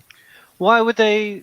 I mean, there wasn't. Okay, sure. I mean, look, I'm happy to be in a collection, with you, but there's enough. I mean, that's gonna be a big trade. It's a big trade because you did You did what? 120 pages. Yeah. Well, beyond that, because I think the first issue was 24, 25, and a couple times we go up to 21. Mine are all 22, and I only did 5. Although I did that Zealot story that I don't know if they're going to put in there too. So it's a big book. Hey Matthew, question. Sure. I found out that it was happening because I did a interview for Forbidden Planet, and they were like, "Let's talk about it," and I was like, "I don't know what we're talking about." I'm so out of the loop now that I'm not on Twitter. I have no idea what's coming out, what's going on. It's I didn't realize how much of the comic book industry news I got from Twitter.com. How are you feeling post Twitter? Good. Yeah, except for feeling mentally I probably aged 10 years within the first week because I'm just out of the loop on everything. People could be yelling about someone's dress, and I'm just I have no idea what anyone's talking about. Yeah, I just don't. And they announced my Marvel event, and I wasn't on Twitter, so I have no idea if anyone likes it, doesn't like it, hates me, doesn't hate me. Yeah, I have no idea. When they announced your image book, I texted you, I remember, and was like, "Hey, it looks great. People seem excited." And you were like, "I don't know if they're excited." Yeah, I have no idea. There's only gonna be one indicator for me, and that's gonna be the fat paycheck when the sales happen, or the skinny paycheck. Or the skinny paycheck. I'm positive thinking here. There you go. That's good. Matt, Eddie Brock 147 said, "Can you tell us a bit about the records that are coming out with the book?" Oh yeah, I can do that. Thank you, Eddie Brock. Every issue of What's the First Place from Here? There's a deluxe edition that comes with a 7-inch. It has an exclusive variant cover, and then it has a 7-inch. Which is going to be 2 bands that are just bands I like, that are modern bands that are cool and fun that we listen to while we're making the book or we're an influence. And so the first one is this band called Joyce Manor from Southern California, who are just a great poppy melodic punk band. Right. And Blake Schwartzenbach is the singer and frontman for a couple of my favorite bands of all time. He was the singer for a band called Jawbreaker and a band called Jester Brazil, and he did a song for us. And actually, the title of the book comes from a Jawbreaker song. So like having him do a song for us when the book is sort of, we took the title from him, was kind of awesome. Because people keep being like, is this a fucking Jawbreaker reference? Did you rip off Jawbreaker? And I'm like, they're aware of it. Like, yeah. It's verified. Yeah. That's awesome. But there's a different 7-inch for every issue. So that's a true nightmare, putting together a 7-inch record for every month. But that's insane. Yeah, it was a dumb idea, but here we are. I'm already too far into it to stop, so we're going. Like only for the first arc, right? Yeah, probably. Okay, yeah. Would you be okay with Chip and I doing a song for one of the 7-inches? I would love it. I won't put it on a record, but I would love it if you did it. Is that what you put it on a record? Yeah, if it's not going on a record, we're not doing it. That's as simple as that. That's kind of a bummer. I felt like that would be the point of them doing it. Well, yeah, that'd be their point. But like, I'm not. Yeah, it costs a lot of money. Like raps with the guy who did the Devil's Advocates theme song, you know? That'd be good. Who did the Devil's Advocates theme song? Echo. Donnie's friend Echo, rapper Echo. Echo. Oh, is that the guy who they were DJing in Donnie's Tesla? Yeah. Yeah. Jesus Christ, Ryan, are we doing this song? What key? What key do you want to? Second. A minor. All right, sorry, just a second. You guys should rehearse. Spooky sounding song. I feel like neither of you has any musical ability. Am I correct in that? I don't think that's accurate. Yeah, I Ryan played the flute for about 3 weeks in elementary school. So Ryan has the voice of an angel. Ryan thinks it's the flute. It was definitely the recorder. I think the flute. I think the flute. When he turned his Wow. I actually played it for like a full year, and then I heard girls in the lunch line going, "That's that boy I told you about that plays flute," and they were like, "Oh my god!" And I was like, "Well, that's the end of that." How do you know? Did you like drop it right after that? Yeah, I dropped it right after that. Yes, right after that. How did you know that the girls weren't like, "That's the guy who played the flute. He's awesome." It's kind of piano. I was honestly, I was very good. What's the furthest place from here? Please let me know. What's the furthest place from here? 'Cause that's where I wanna go. Oh damn. What's the furthest place from here? 'Cause that's where I wanna go. It's post-apocalyptic here. That's all I know about the book. Are you telling me you don't want to press this to vinyl, Matt? Yes. I have not read the book yet, but I'm sure it's good. Anyways, yeah, there we go. All right, Wow. Chip. There's I'm your gonna song. There's your song. get you in touch with my guy over at Superstar Records. He's gonna make you a star, man. Oh. Finally. I know what that's from. Ah. Are you in your studio, Ryan? Chip? Yep. Did you have? I've been to your studio. Did you have a piano in your studio when I was there? I feel like that you did not. Probably not. Yeah, no, I redid the studio just before COVID, and then had to flee it. So I'm only starting to enjoy it now. Has this been the long game of going from the newspaper world to drawing to writing to just breaking into music? Was that like where you were hoping to get to all along? I go where I'm needed. Right. If somebody needs an award-winning comic, I'm there for them. Sure. If somebody needs my acting abilities, I'll be in an indie sweetheart darling movie. I just will. Somebody needs a theme song. I'm just one man. Right. Project Zach says, "Daddy, would you like some sausage?" Which I assume is a reference to you looking like Tom Green. I get that a lot. Yeah. There was a guy who approached me years ago. I think he played like the Green Power Ranger at one point. Right. And he wanted to direct and write a movie about me, about the fact that Chip Zdarsky is a pseudonym, and he wanted Tom Green to play me in the movie.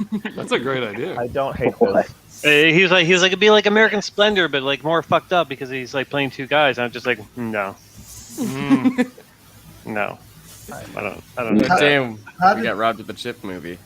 Yeah, this is insane. Honestly, if I could make any biopic happen, that would be in the running for sure. That sounds fantastic. I don't know about that. Do you think the guy is proceeding with the movie without your permission? That he's doing it unauthorized? Right. It's possible. It's possible. Because I'm way more into that. No offense. So besides the this amazing Grifter Red Hood trade paperback you have coming out, Matthew, what else is going on? I just woke up right before this podcast. Nice. Oh yeah, I did have a question. What's your normal sleep schedule like? I don't have a normal sleep schedule. Fair. Are you one of those writers that writes like only in the evening kind of thing? No, I'm one of those writers who's behind on everything, so he writes from the morning until the morning again. Okay. I have for the last 2 months been going to bed around 6 or 7 a.m. That's just not good. Where it's been. Are you okay? You know, I said yes to too many things, and I'm launching an image book, and it's been a lot. But no, I'm fine. Just a little tired, but yeah, I'm happy to come here and do a 4-hour telethon to raise money for kids. Yeah. So you know, when Jerry Lewis calls, you answer the call. It's not like I twisted your arm. I really was just like, "Hey, will you do this?" And you were like, "Yes." Okay. Well, is that 100% true, or is that? And then you were kind of like, you said, "Jesus Christ, that's a long time. I'll be there." Right. And you said, "Anything for you, Ryan. You're the greatest artist that's ever lived." Yep. Would you have to be here the whole time? That's what Ryan told me. Ryan, I've been gently nudging him about doing a cover for a little bit, and finally he was like, "Do you want me to do the cover for you?" And I was like, "Yeah, that would be great. The book has been announced and everything, so we need covers." And he was like, "Cool. Why don't you come on the podcast and I'll do it then?" And so it felt a little like blackmail-y. If I'm being honest. I show up almost every week, and for me, it's literal blackmail. He's got stuff on me that he says he'll let loose if I don't come on his podcast. He's kind of holding the audience hostage as well, because he has said that this is allowing him to get Vanish done, and so it's like if we don't show up, then Vanish doesn't get made. Right. So it just feels unethical, the whole thing. He has a lot of blackmail going on in a lot of different directions. That's true. And I highly recommend it. It's called Leverage, guys. Makes the world go round. Matt, if you're ever feeling like you've overcommitted and you got too much to do and you need me and Griffin to jump on as co-writers, just let us know. I mean, you have our email. If you need us to podcast about your book that you're making, we can do that for you too. Our rates are very, very affordable. We have a lot of experience with Substack now. If you need to start a Substack money, don't fucking listen to them, Matt. Okay, Matt, you know us. You know us. You probably know us better than Chip at this point, and I just want to say that like we're available. We make things happen. They're always available. That's a sign. That's a sign of quality producers. We're always available. We got nothing else going on. We got no fucking gigs. Yeah, jump all over that opportunity, Matt. Jesus. I was actually hoping that Chip would run my podcast for me. So we'll see how that goes. Hey, Ryan, your studio's looking good there.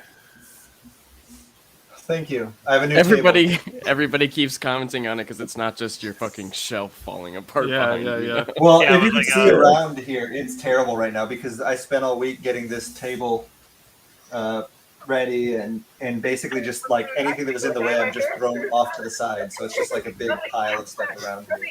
Yeah. Before it looked like you were in a basement full of books, and now it looks like you're in like a recording studio. It's fucking weird.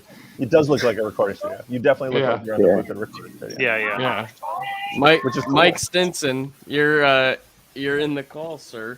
I wanted to say hi. How's it going, sir? Hello, guys. How's it going? Rank the creators here. Yep. I appreciate that. No pressure. Just go for it. Number 1, Matt Rosenberg. Number 2, Ethan S. Parker and Griffin Sheridan. Number 3, Ryan Stegman. Number 4, Michael Stinson. Number 5, Chip Zdarsky. I haven't quite figured out that Ethan guy yet. He's kind of strange. Okay. Oh, yeah. It's great that Ethan is just proving that he knows how to count. Well, I'm showing off for a potential client. Yeah. Yeah, exactly. I'll be honest. I got lots of free time. I can count to 5. I'll be honest. That was really impressive. That's one of the best resumes I've ever seen. Yeah. When I worked in a comic book store years ago, a guy came in and dropped off his resume, and it was 8 pages in a binder. And I was like, why does this guy have an 8-page resume? And the first page was like the places he'd worked, which was one place basically. And then he had 7 pages where he listed every movie he'd ever seen. Not in any sort of order. What? Yeah, it was the fucking best. It was awesome. 7 pages in a small font, single-spaced, as many as you could fit in a line, just list of movies. Why did he think that would help? I mean, it did help. I wanted to hire him, but I didn't have that position. I actually stole his resume from they have it in all the files, and I took it and I kept it because I loved it so much. That's fantastic. It had a cover letter and everything. That was just like talking about movies, or he was just talking about popcorn in the cover letter. No, no, he didn't cool. have a cover letter. He just there was a one page which was like, this was where I went to grade school, this is where I went to high school, this is where I went to college, this is what I studied. And then he had, I think, an unpaid internship somewhere. And it was like, okay, it's a comic shop. You don't need to, you don't need a ton of work experience to do it. And then it was just 7 pages of movies. It was the fucking coolest. It was he seemed to just have written down every movie he'd ever seen for his whole life. And that's awesome. Somebody in the chat wants to know what the original art Chip has in his office is. Oh, sure. I'll just a second. Let me take it for a spin. And if you could tell us the address of your studio. Yeah, sure. All right, I'm gonna start over here. What's that shield about? So this is a letter from Jim Davis saying that he will not draw a Sex Criminals cover. Is it really? Yeah. That's incredible. But he did a drawing of Garfield dressed as me. With a chip mask, and that's actually in the house because it's too nice to have out here. This is an old man Magneto drawn by Kagan McLeod, the artist of Kaptara. That's fantastic. Which is wonderful. I've got a few pieces from this Canadian illustrator named Will Davies, kind of a classic kind of magazine piece. Almost all of his paintings were of women vaguely threatened by men. I don't know. It's the thing I'm into. I was going to ask about that. Yeah. Was it actually commercial art? No, it wasn't. It's for a magazine piece. Oh, it is. Okay. Yeah. That's cool. Just my anatomy project from second year of college with the skeletal system, which I look up and refer to when I want to draw buff boys with buff butts. Little buff boys? No. These are the big buff boys. Big buff boys. Captain America shield, which I bought for paintball, which is a lot of fun if you're running around the woods with a Captain America shield. That is fun. I think so. All right. Chip. This is a fashion illustration by Kagan. I have a lot of Kagan stuff. An Archie page that I picked up at a comic shop because I loved it. That's pretty good. A page from Howard the Duck #1 by Joe Quinones. Another piece by Kagan, which is the history of rap, which is fantastic. Let's see here. What's with the sword? The questions for the end. Okay. Are you a master of the blade? Jughead page by Erica Henderson. An incognito page by Sean Phillips. Ooh. This is a drawing of me when I was 5, done by my uncle, who was an artist. It's me going off to school. Isn't that nice? Isn't that nice? Why the fuck are you laughing? Why the fuck are you laughing? That's adorable. That's a nice thing. It's nice. That's a nice thing I've held on to for 40 years. Where did you go to school? Wait, Alberta. did you go to school on the moon? I like space. I was 5 years old. Fuck, shut up. God damn it. A Walt Simonson Jughead cover for my Jughead series. That's cool. Which is kind of a cool dream come true kind of thing. Yeah.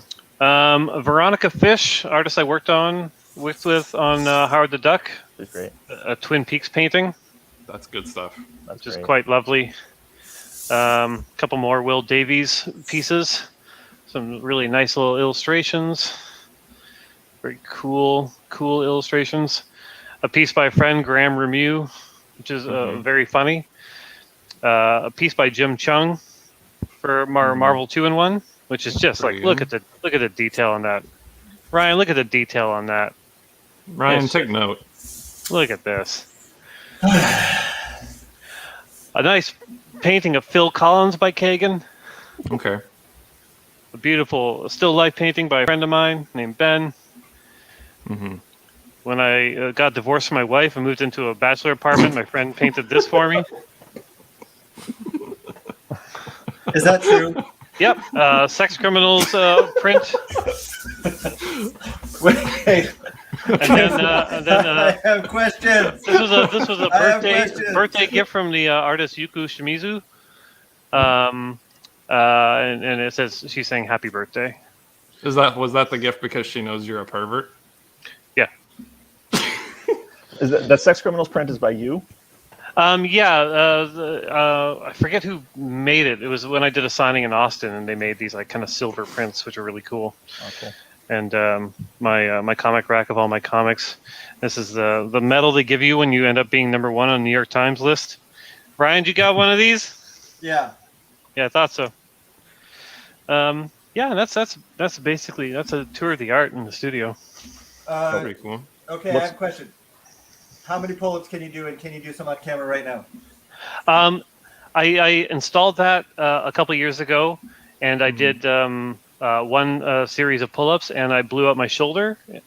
And it's 2 years later, and I'm going to the doctor next week to see if I've permanently damaged myself. Cool. So is that a no? That's a no. Okay, it was unclear. No. So how many did you do before you blew out your shoulder? Well, they were pulled downs. Okay. Where you step off a chair and gently lower yourself to kind of get used to it. And I did like 7 reps of like 8 of them or something. And my shoulder really hurt, and I went to play squash, and I could barely play. And yeah, it's been like a living nightmare for 2 years. Anyways, any other questions? Yeah, I thought you were sturdier than that. You were you're divorced. I'm sorry. You were married before? Yeah, I got married in, I want to say 2002, and in Vegas at the Graceland Chapel, and the marriage lasted about 6 months. But the woman I married is my best friend, so we still keep in touch. Have you ever gone to hedonism? I mean, okay, I've never been to hedonism. I have been to... I went to a nudist colony that turned out to be kind of a hedonistic place. Did you really? Yeah, it was for a story. Okay. So I worked at a newspaper, and they Was wanted that Howard the Duck? Yeah, it was for Howard the Duck. Yeah, it was research. So I myself and a reporter, this guy named Ben, we were assigned to go do a story on this nudist resort in Ontario. We're like, okay, and I kind of knew this guy, and we got there, and it's billed as a family-friendly kind of trailer park / hotel for the people who don't like to wear clothes, and yeah, it was a wildly uncomfortable weekend.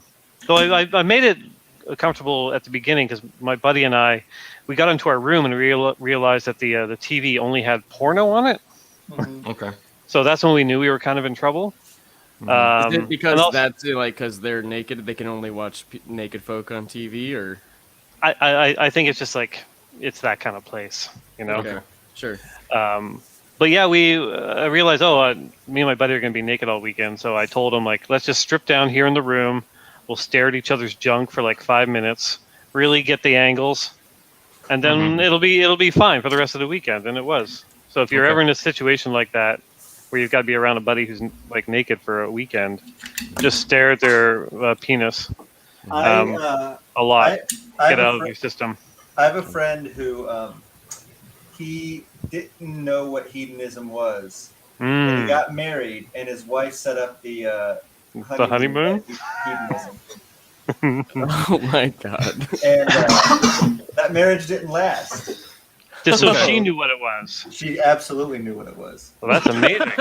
Yeah, that's amazing. Ryan, we got a question from Eddie Brock again that says, "Can you draw a variant cover of Chip in Space School?"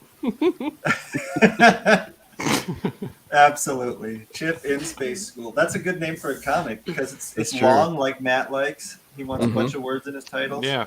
Also, Jester is demanding to know about the fucking sword on your wall. Chip. Yeah, the sword. I asked about the sword. I'm hoping that when you play paintball, you just bring a shield and a sword. And yeah. You brought a sword to a paintball fight. Sorry, questions at the end. I have to go pee. I'm gonna let Mike cancel in because he's been patient, and I'll be back. Okay. Welcome, Mike. I'm also gonna go pee. Oh Christ! Fuck. All right. I guess I'm doing it as well. Hello. Mike, how's it going, man? Pretty good. How are you? Ryan picked a very opportune time to add people to the call. Everyone's taking a bathroom break right now, so I don't know what the hell's going on. I assumed Ryan just like pissed in a bottle under his table. Yeah, he just has a catheter. This does when he feel does unprofessional. Well, that's what he told me. He said bathroom is for, and under the table is for peeing. So let's all just assume that's where he's going right now to do. Fair. Hey, could I take a moment to ask Matt about the name of his comic? I missed that part of it. Yeah. I heard it was a Jawbreaker reference, and I like Jawbreaker. But Oh, okay. Yeah, it's called "What's the Furthest Place from Here," which is the opening line to the song "Accident Prone." And I people keep asking. They're like, "Is it a Jawbreaker reference?" And like they feel like they've got me on something, and I'm like, "Yeah, no, it definitely is. You didn't catch me stealing something." But when we were going to announce the book, or when we were working on it, I emailed Blake from Jawbreaker and was like, "Hey, we're doing this. Like, is this okay with you and the band?" And they were super enthusiastic and super awesome about it. And actually, Rick Remender just named an Arc of Deadly Class after a Jawbreaker song. So, an issue you said? I think the whole arc is called Save Your Generation. Oh, okay, got it. Maybe what'll happen for you is what happened with Brian Lee O'Malley and Scott Pilgrim, where he was probably asked about the Plum Tree song a ton for the first couple of years, and then it reversed, and then Plum Tree was asked about the Scott Pilgrim comic probably a lot. Yeah. I always thought that was funny because I would see kids wearing the Plum Tree shirts, and I'd be like, "Why are these like kids in, New York, like super into this band, like Canadian band that nobody knows?" And then it dawned on me later. There you go. Hey Ryan, how was it? It was a strong stream. Are you hydrated? I'm very what hydrated. Hue? Oh, it was very clear. Highlighter yellow. Sorry. You call ejaculating a strong stream? I did not. Clear? I did not take care of myself just now. Clear. All right.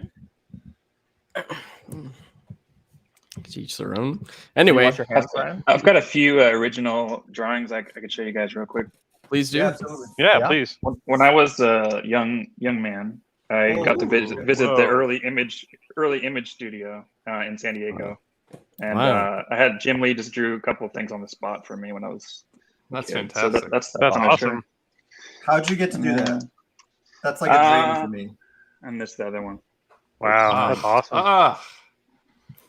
I got to do it because my dad worked at the UC San Diego as a professor, and he worked with Scott Williams' wife there, and so cool. I got to make the connection with Scott Williams that way.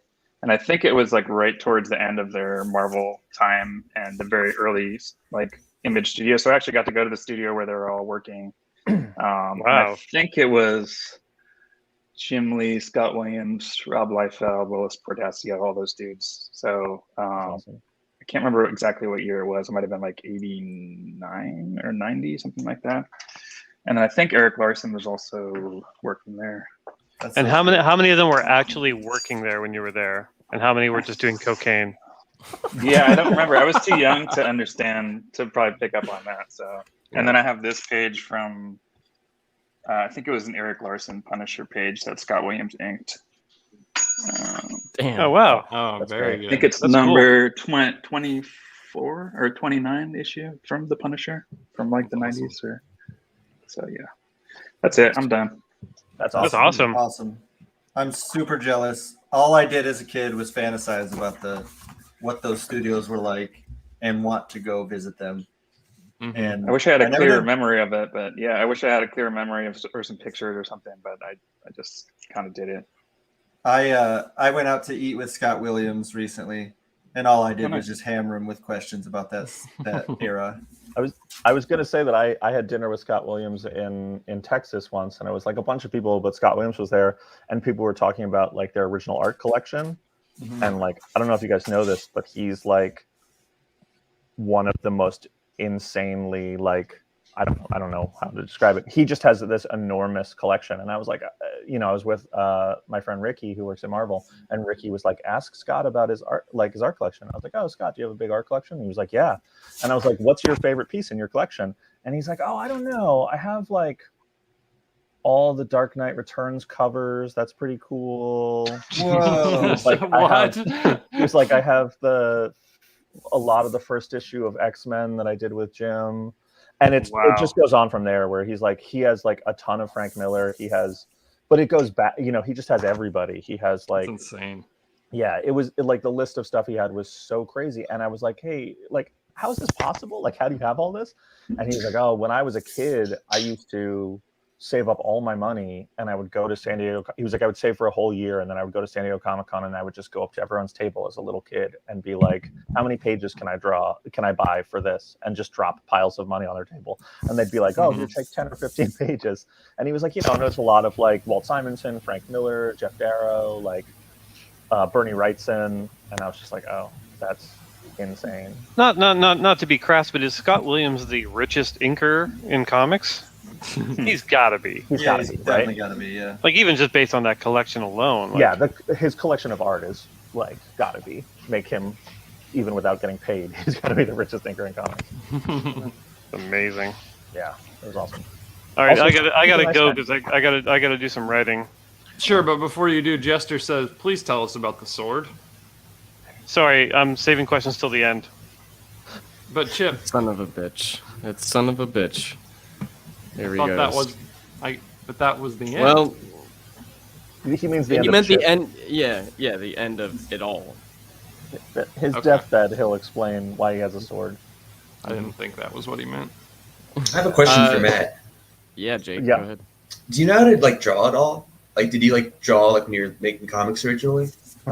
No, God no. No, drawing is for weirdos. I don't. When I was a little kid, I used to want to make comics, and so I would try and draw, and it became very clear very early on that I cannot do it. Yeah. I had the opposite experience. Oh, really? How so? Oh, you can do it. Yeah. I gotcha. Took me a second there. I'm a writer. No, I don't know how to draw, and I have a weird experience with comics because I've been a comic fan my whole life since I was a little kid. But other than like when I was maybe 12, I was like, I'm not going to make comics. I don't know how to draw, and I never thought about making comics again until I was a grown up. Like I just didn't think about it. It didn't occur to me that other people did it. Like it didn't seem like something was possible. So like I never, I meet all these comics pros who are like, yeah, I worked on my craft since I was 11 or whatever, and I did not. I don't think about it. So like, yeah, I feel like in that time I probably would have liked to have worked on getting better at drawing over the decade and a half, but I wasn't thinking about it, but I didn't. So it's terrible. I learned how to draw the Punisher skull while I was working on the Punisher because that seems like people want you to draw things, and that's the easiest thing that you can draw. Oh yeah. But now that I don't write the Punisher, it's like kind of a weird skill to just be like, yeah, I'm working on this weird indie book about children. Let me draw the Punisher skull on your comic for you. It's not something people want. Matt, what did you do before you were a comic? Oh, before you were a comics writer, Matt, what did you do?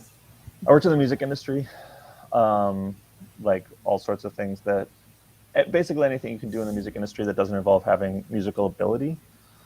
So like I toured with bands, I booked shows, I managed bands. I ran an independent record label, which was sort of how I paid my bills. Me and my girlfriend had an indie label for a long time. What was it called? It was called Red Leader, which is just a vague enough Star Wars reference that you won't get sued for, because you can always be. We used a lot of communist iconography, so that if Lucasfilm ever came and was like, "This is a reference to Star Wars," we'd be like, "No, it's the Communist Party. You can't copyright that." But it was a Star Wars Nice reference. try. Yeah, come at me, George. It was a Star Wars reference.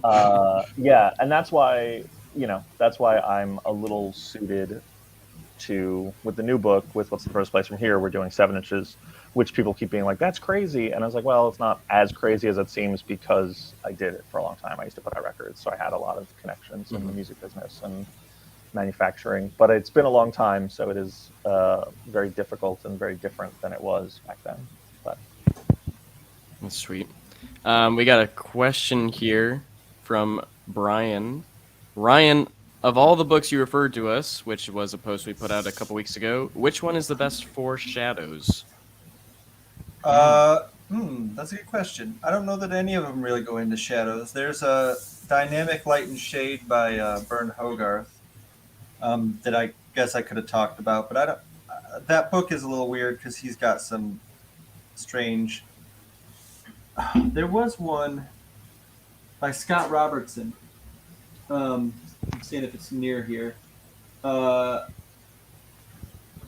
going to look this up because this is a good question. I'm going to answer that in a second. If you got any other questions, go ahead and throw them up there while I figure this out. Stay tuned, Brian.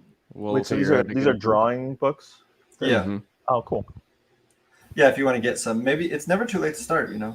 I think it is for me, actually. I think I'm the exception that proves the rule. Yeah, I started learning to draw a couple months ago, and yeah, I want to make comics, so I think I'll just stick to writing. This is called How to Render the Fundamentals of Light, Shadow, and Reflectivity.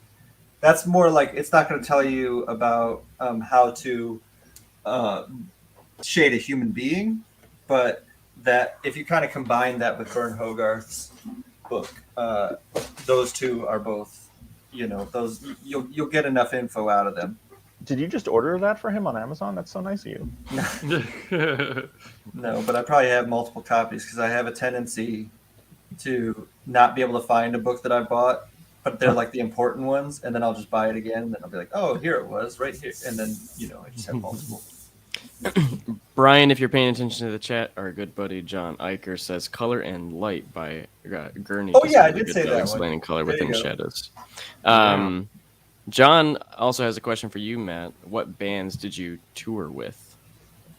And what was your label? The label's called Red Leader. We didn't put out anything that people would really know. It was a time when, like, indie music, you could sell a lot of records from bands who weren't. You could sell enough records to feed yourself from bands that no one had heard of, if that makes sense. Mm-hmm. Yeah. So we were, it was not. We didn't sell a ton of records, but if you were like into the indie punk hardcore scene, like, you would know some of the bands. We did a band called Strike Anywhere, who were like a political hardcore band from Richmond, who were pretty great band, and a band called Polar Bear Club from upstate New York, who were pretty popular. A band called Marathon. We just did a bunch of stuff like that, sort of like indie punk hardcore stuff. But I toured with, the same kind of bands. I did a couple tours in buses. I did a short tour with Less Than Jake and Blink-182 in a bus. Wow. That's pretty fucking cool. That's very cool. And I don't like touring in a bus. It's not a fun way to tour. It's not what I like about touring. Gotcha.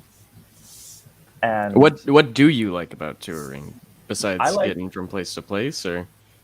I like, getting from place to place. No, I like meeting people and sort of, I like seeing things, being able to stop, go places, and like crashing on people's floors, meeting people, hanging out, like that kind of thing. And like a bus tour is very regimented. A bus tour is very like, when you tour in a tour bus, basically your bus driver dictates everything. Like you have a time when the bus leaves, and if you're not on it, the bus leaves without you. And the bus basically just goes from venue to venue. So you don't see anything. You can't be like, oh, there's a dinosaur on the side of the road. Like, let's stop and climb on it and take pictures. Like there's a crazy restaurant partway through. Like your bus driver just dictates that. Like, so you don't see the country really. You see the inside of a tour bus. It's not fun. Like my first tour through Europe, I toured in a tour bus too with a band called Boy Sets Fire. We're like a political hardcore band, and like we get to all these cities, and I'd be like, well, we're at the venue. I can walk around the venue, and I can go like, I can go up to a mile from the venue, and then I have to be back for sound check and all this stuff. And so like that's just not. I like sleeping on people's floors and meeting kids and having crazy experiences, and like, we had all these great times where like, there'd be just craziness. You'd stay at a house with a band that you love, and there'd be parties, and you'd meet people. Like I like that kind of stuff much more. So I was much more into like van tours than bus tours. So there's not going to be a bus tour for what's the furthest place from here? No, I wish there was a van tour. I've done a bunch of comic signing tours a few times. Me and my buddy Frank Barberi did a couple. We did an East Coast one and a West Coast tour where we just go to like as many shops as we could over like 5 or 6 days. And when I started on Kenny X-Men, me and Ed Brisson signed at 26 shops in 6 days, just up and down the East Coast, and just like, and that was really fun. Like that sort of felt like the same thing where we'd just be like, we got hotels, but you'd be in a shop and then you'd be like, what's a cool place to eat here? Where should we go? We have an hour. Like, and it was fun. I like that stuff. I wish I could do more of that stuff in comics. I was talking about trying to do that with like Scotty Young a while ago when our image books were coming out, but then COVID hit and we were like, we're not going to do that. But it was something we wanted to do, was just like get in a van and go travel the country. That's sweet. Iker knows Strike Anywhere and Polar Bear Club. He says they're both solid. Oh, awesome. Thank you. Yeah, I put hey, out. Ryan, is that a record you're drawing? Is that what it is for the cover for Matt's book? Oh, that's sweet. So he's holding the record. That's cool.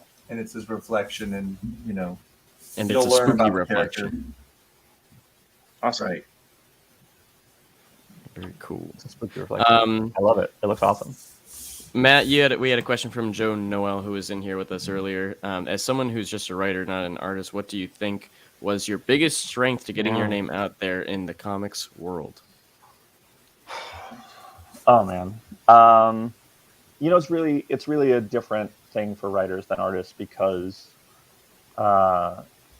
an artist can just go up to an editor and be like, look, I drew this, and you can sort of tell if it's really good. And like, there's not a lot of, I'm sure Ryan can speak to that, and a little bit of just like a portfolio review for an artist it makes sense. It makes sense. For a writer, there's not really a way to do it. You could give people scripts, but it's a nightmare to ask an editor to sit down and read a script or read a short story. Yes. It's like, they're not going to do it. They don't have time. They're overworked. They don't have time to read a whole comic usually. So like reading the script is really above and beyond. So like, that's the advice you hear most is nobody wants to read your script. Nobody wants to read your script. The biggest strength to getting your name out there is like making books, unfortunately. And I know that's always the like, the advice that everybody sort of kicks back against is like when people are like, how do you make comics? What's the best way to make comics? And people are always like, well, make comics. Like make comics, yeah. But it really like, I spent a long time making pitches, doing 5-page pitches, like hiring artists to do 5-page pitches. And it was really brutal. Like that's how I started, was doing that. And it was really brutal and sort of frustrating because you would make these things and send them to 20 editors, and 19 of them never even respond that they got it. And then you're just like, okay, I spent 6 months working on that, and I don't know if anyone saw it. And when I made the decision to switch to making books, being like, I'm just going to make the whole issue, and like it's much more money, and I could take that money and make 4 pitches, but I'd rather have something that I can show other humans and show my friends and have something to show for it. Like mentally, it was much better for me to get to that point, but also things started to happen when I was doing that. Like I made a book and people would actually read it and be like, this was cool. And so that's sort of broad advice. But I think actually, like, you know, the best, my thinking for myself has always been like, I'm never going to be the best writer. There are always going to be writers who are better than me. I'm not like Ryan, who can just be the best artist in the world of all time. You know, we're not all that lucky. But I've always been like, well, the thing I can control is how hard I work. And so I just really try and go above and beyond in like all of the dumb stuff that is ancillary to writing. So I spend a lot of like, you know, time marketing and doing outreach and, you know, all that kind of stuff of like getting to know other creators. And once I started having books, like really doing a ton of outreach to press and retailers so that I would have people who like knew me and would support me. And like, I still keep that up, like on this image book that we're doing, like, you know, you're here for 4 hours. I'm here for 4 hours to sell you all on pre-ordering the book. But, you know, no, like seriously, I mailed out 2,500 postcards this week that I addressed to retailers and put stamps on. And I'm driving up to Buffalo where Tyler is, and we're signing 500 copies of the book and 4,000 posters and mailing them out to retailers this week. And like, that's 4 days of like, you know, 14, 15-hour days of just doing like kind of warehouse work that isn't writing or creative in any way. But like, that's the hustle, is like, that's how you get noticed in a lot of ways. Like, just being a good writer is often not enough. Right.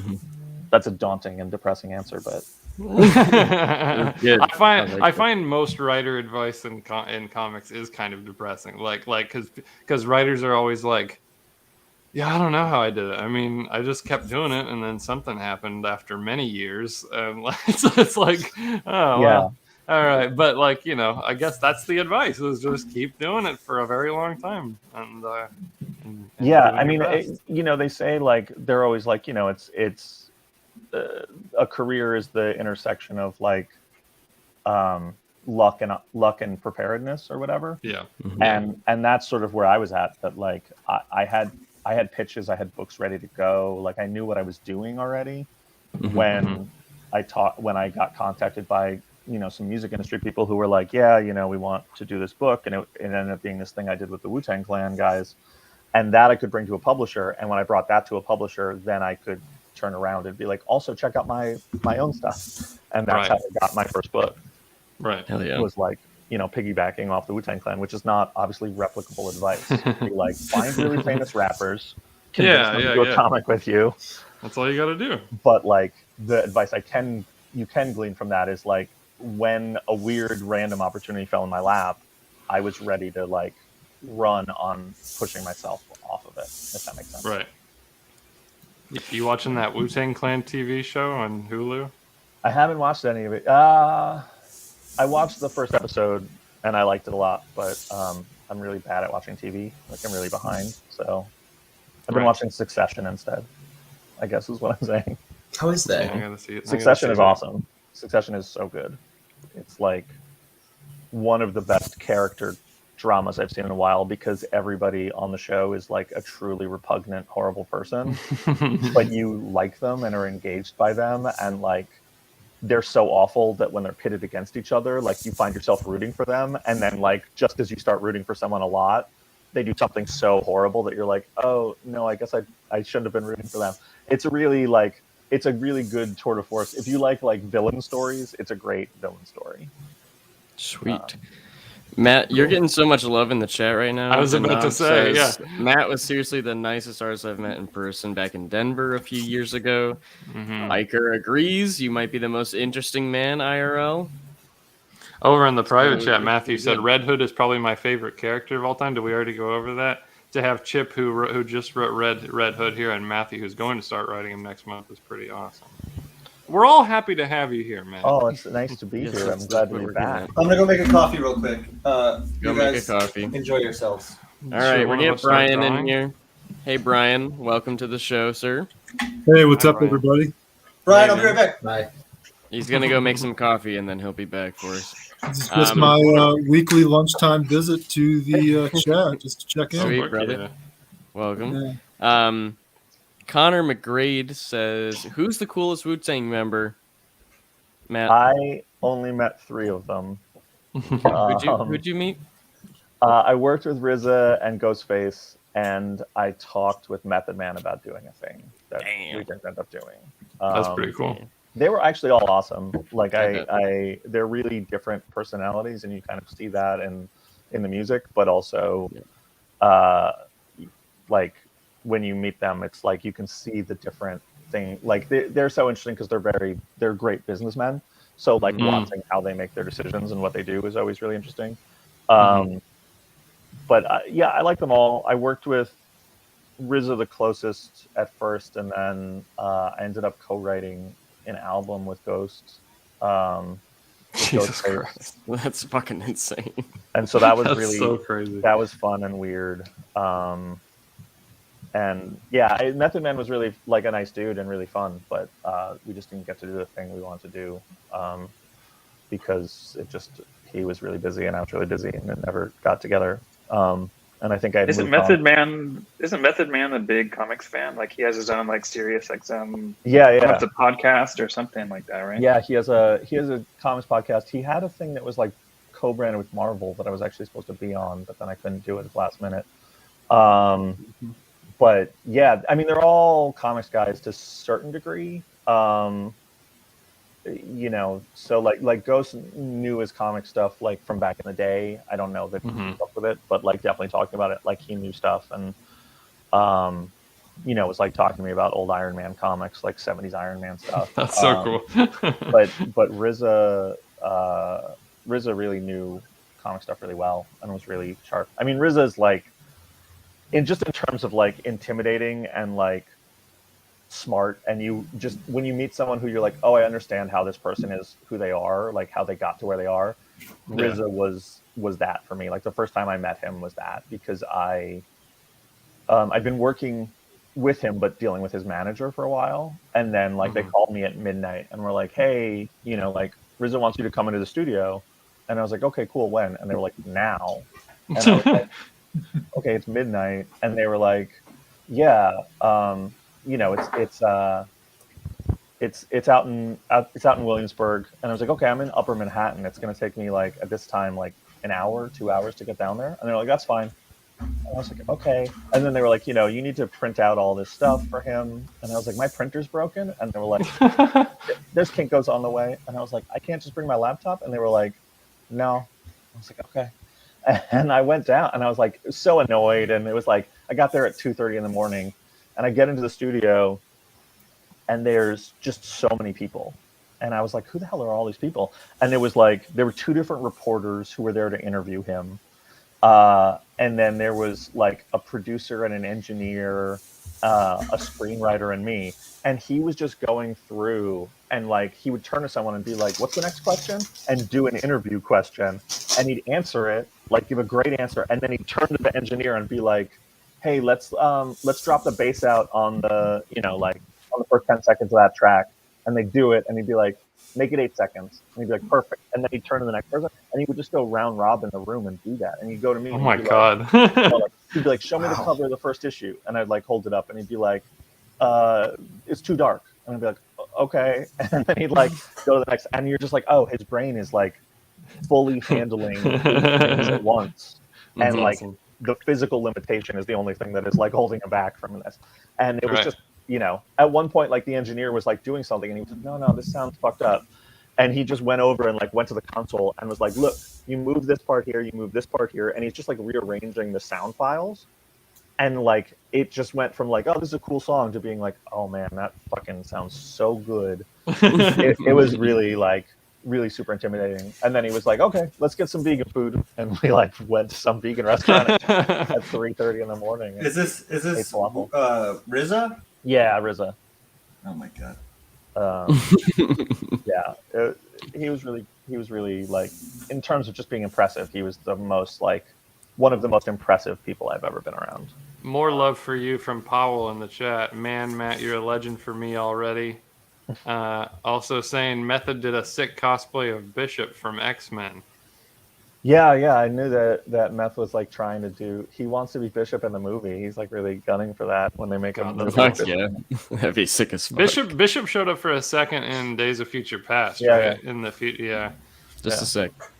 Yeah, he's there. Just with, one sec to be killed. Yeah, that was a bummer.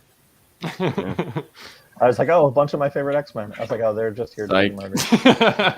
Which is ironic coming from me, who murdered a lot of X-Men. But you murdered so many X-Men. But they came back. It's okay. That's awesome. Brian. What's up? Hey. Hey, just checking in for my weekly little IT nerd lunch break and just seeing what's going on. Yeah, glad to have you back. Man. Yeah, I'll be here every week around noon, just checking in. Fuck yeah! What do you think of this cover?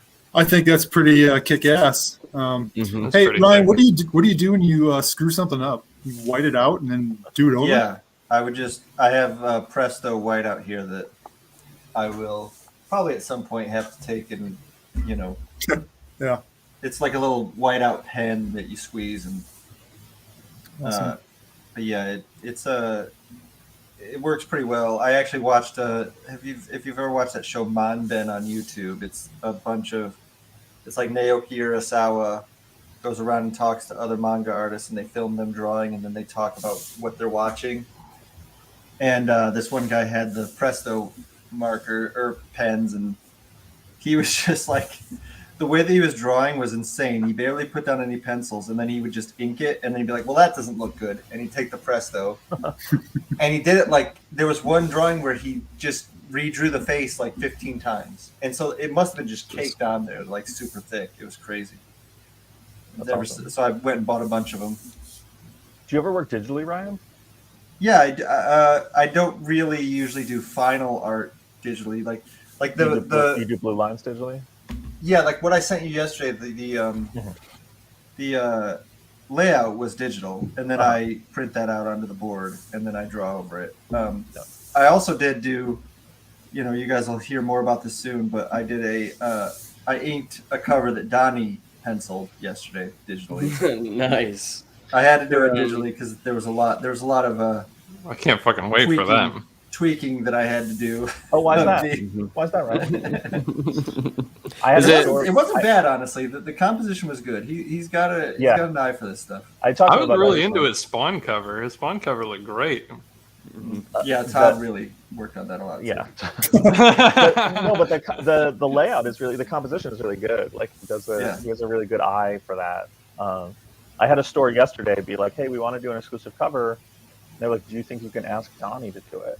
And I was like, I can obviously ask Donnie to do it. And I was like, I don't think you quite understand what Donnie draws like. And I was like, I don't mean this as an insult. Like, he did go to art school, but like, I was like, he's not good. No, he's very open about that. Yeah, he's like, I don't know why people keep asking me to do it, but I'll do it. I love it. I think that he has the foundation where he would be a good artist if he. Yeah, if he had stuck with it. But he's like Grant Morrison's similar, Mm-hmm. Like he can do a cover that you're like, oh, that's neat. But yeah. I mean, yeah, Bendis started as an artist, and they were like, don't do art, do writing, and he's like, okay, but he still does it, and it looks good. Yeah, it's the only. If my camera worked, I would show you that the only original art that I own is a Bendis page. Oh, that's sick. That's awesome. Were you super into his like Jinx stuff and all that? Yeah. That's what I have a page from. I have a page from Jinx.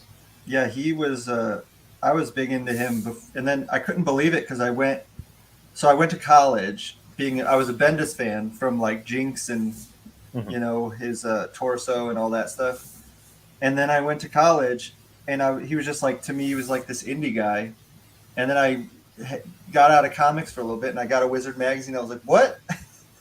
He's the biggest thing in comics? What the hell happened here? Yeah, I had a funny because I wasn't reading. I grew up as like a Marvel kid, but then I stopped reading Marvel for a while, and I was very into when like his indie stuff was coming out. I was super into it, and I basically read everything. I was like Torso, Jinx, Goldfish, and then Powers. And I just remember going to the comic shop and being like, "What else Bendis is there?" And they were like, "Well, there's his Marvel stuff." And I was like, "Yeah, I don't want to like get hooked on that stuff again." and they were like, his Daredevil is the best book he's ever done. And I was like, oh man, Daredevil's like one of my favorite characters. And I was like, fuck it, I'll just buy his Daredevil. And I knew as soon as I bought an issue of it, I was like, oh, now I read Marvel books again, and I read them obsessively. And so like, yeah, that period, like the early 2000s when he started at Marvel, like really ruined my bank account for a long time. But like, he definitely pulled me back into the big two in a big way. Because Griff and I kind of got started with Ultimate Spidey, and like for me, like it was hard to read stuff that wasn't Bendis Marvel as a kid because I liked the dialogue so much, and then you read other stuff and it feels so different. So yeah, there was like a long time there where I was just looking exclusively for Bendis Marvel stuff. Yeah, I mean, Ultimate Spider-Man is still it's my favorite big two superhero story. Oh, me too. Yeah, absolutely. Yeah. If you'll recall, when we had you on the podcast the first time, Matt, this is exactly how we devolved into the main topic of the episode. I think the episode was titled, A Bendis Love Fest. Yeah. Yeah, I really started that sentence. I was like, oh, we've talked about this before. Hey, man, we'll talk about it any day. We got some love in here for you because I really liked your Multiple Man. Oh, thank you. And Daknob did as well. Jumps in here and says, why was Jamie Madrox one of your favorite X-Men? I love that short series for Multiple Man. Go ahead, Matt. Sorry. Were you going to answer the question, Griffin? Yeah, if you know the answer, I would love you to hear it. No, I just got really off put because Ethan said Daknob and I said Danob earlier, so I'm going to need him to clarify in the chat. Please, how do you pronounce your username? Is it Daknob? I guess it makes sense if it's Danob, yeah. My brain just read it as Daknob. I'm an idiot. All right, sorry, Matt. Multiple Man is very good. Please continue. It is. Okay, Daknob. I'm taking a stand. I'm saying it's Daknob. Multiple Man. I always loved him. He's like such a weird character that was sort of hard to pin down when he started. You know, he started in Fantastic Four, and he's just like this sort of weird sci-fi. Like, there's not a lot of Marvel superheroes who are just like purely sci-fi ideas, you know, as much as he is, where it's just like, oh, this is like a Twilight Zone idea more than like a superhero. And because of that, they sort of never figured out how to do things with him for a long time. Like, they were always just like, what do you do with a guy who's 10 guys? Like, how does that help? And then he's in the Peter David X Factor, the detective stuff, is one of my top 5 superhero comics. And he's just such a good character, and Peter David just like made him one of the most interesting people in the Marvel universe. And so when he died, I was very sad. And and I did Phoenix Resurrection at Marvel, and it went well, and they were really happy with it. Axel Alonso, who was editor-in-chief at the time, like really liked the book, and it sold well. And he called me in, and he was like, okay, so you know that book did really well, like you get a pass now, like what do you want to do? And I was like, oh wow, like I can just pick something? He was like, yeah, you know, within reason, but like what do you want to do? And I was like, I'd love to do a Multiple Man book. And he's like, oh no, I don't think you understand. Like you can say like something big, like you can say like New Mutants or X Factor, X Force. And I was like, yeah, I'd like to do Multiple Man. And he like was so disappointed, and he was like, no, this is your chance to like level up. And I was like, look, I have a card to play here, right? And he was like, yeah. And I was like, you guys are always going to need an X Factor, an X Force, and a New Mutants book. Like, I'm only going to be able to get a Multiple Man book if I'm cashing in chips. So like, can I do this? And he was like, I guess. And like I walked out and was like, yeah, I guess I'm doing a Multiple Man book, which is, you know, a terrible idea career-wise, but like, it's something I really want. I really wanted to bring Jamie Madrox back, so that's part of the beauty of comics. Is like Polka Dot Man from the Suicide Squad. It's like taking weird little characters with awesome premises and just making them actually, you know, giving them some layers, giving them the love they deserve. Yeah. I was talking to Dan Waters, who's a great British writer, and he's doing a new book at DC. And we're both I'm doing this book called Task Force Z that starts in October. That's all. Hell yeah, very exciting. Yes. Yeah, it's various villains who died in when they blew up Arkham Asylum. It's a bunch of guys who died. Right. And Dan's book is a bunch of guys who escaped and lived. And so we were chatting, and I was like, he was like, who's on your team? And I was like, oh, it's Bane and it's Man-Bat and Red Hood, who's not dead. And I was like, Mr. Bloom and Arkham Knight, sort of all these heavy hitters. And I was like, who's on your team? And he was like, Ten-Eyed Man. And I was like, what the fuck is Ten-Eyed Man? Ten-Eyed Man. And he's like, it's a guy who has an eye at the end of every finger. And I was like, how does that help him? Wouldn't that make him 12-eyed Man? I don't think he has eyes. Okay, great. He has eyes in his head. And I was like, did you make this character up? And he was like, no, he's an old Batman villain from the 70s, or maybe the 60s. And he's like, Batman defeats him by throwing him a pineapple, and he catches it and gouges out his own eyes. And I was like, that's fucking awesome. I was like, this is going to be so good. That's fantastic. I was so jealous that I was like, I want famous characters in my book. And Dan was like, I want Ten-Eyed Man. Ten-Eyed Man. I mean, that sounds creepy. I love it. Yeah, it's great. Tim Dolan said, Matt, you and Otto should work more together. My favorite Hawkeye comic is yours. I hope one day we can get more. That's very kind of you. My favorite Hawkeye comic is not mine. But my favorite Hawkeye comic is the Mark Grunwald Hawkeye. But hot take. It's a hot take. Look, I actually I said this the other day in an interview. I don't think there's a bad Hawkeye comic. I like all of them. Like, I think that the Mark Grunwald's amazing. Obviously, Fraction and Oz, brilliant. But Jeff Lemire's Hawkeye's awesome. Kelly Thompson's Hawkeye's awesome. Jim McCann's Hawkeye's awesome. Fabian Caesar's Hawkeye's awesome. Like, there's just a lot of good Hawkeye. Yeah, it's a lot of good Hawkeye. It's only a book they do when someone comes in with a take where they're like, "Oh, okay, that's cool." I love that. I love that Hawkeye's turned into that character, like Moon Knight, where it's like, you got to come in with a cool take. Yeah, for sure. It's super awesome. I love that they have characters like that are just like they're on the shelf until he deserves a book. Right. But to answer your question, me and Otto are doing a new book starting in October. Ooh, but it's not Hawkeye because it's not at Marvel. We're doing DC versus Vampires. Whoa, wait, is this announced? Yeah. How did I miss that? You have the scoop. It's me and James Tynion co-writing. Oh man, it's a 12-issue sort of world-ending DC Universe mini event. That sounds so sick. Yeah, it's gonna be awesome. It was James's thing. James pitched it to them, and then didn't have time to do it. Gotcha. Like he pitched it to them when he was starting Batman, and then like Batman took off, and they were like, "Yeah, you need to be making more Batman and doing more Batman stuff."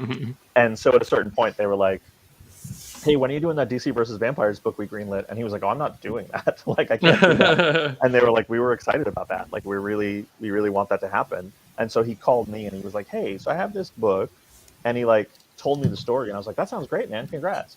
And he was like, "Yeah, I'm not going to write it."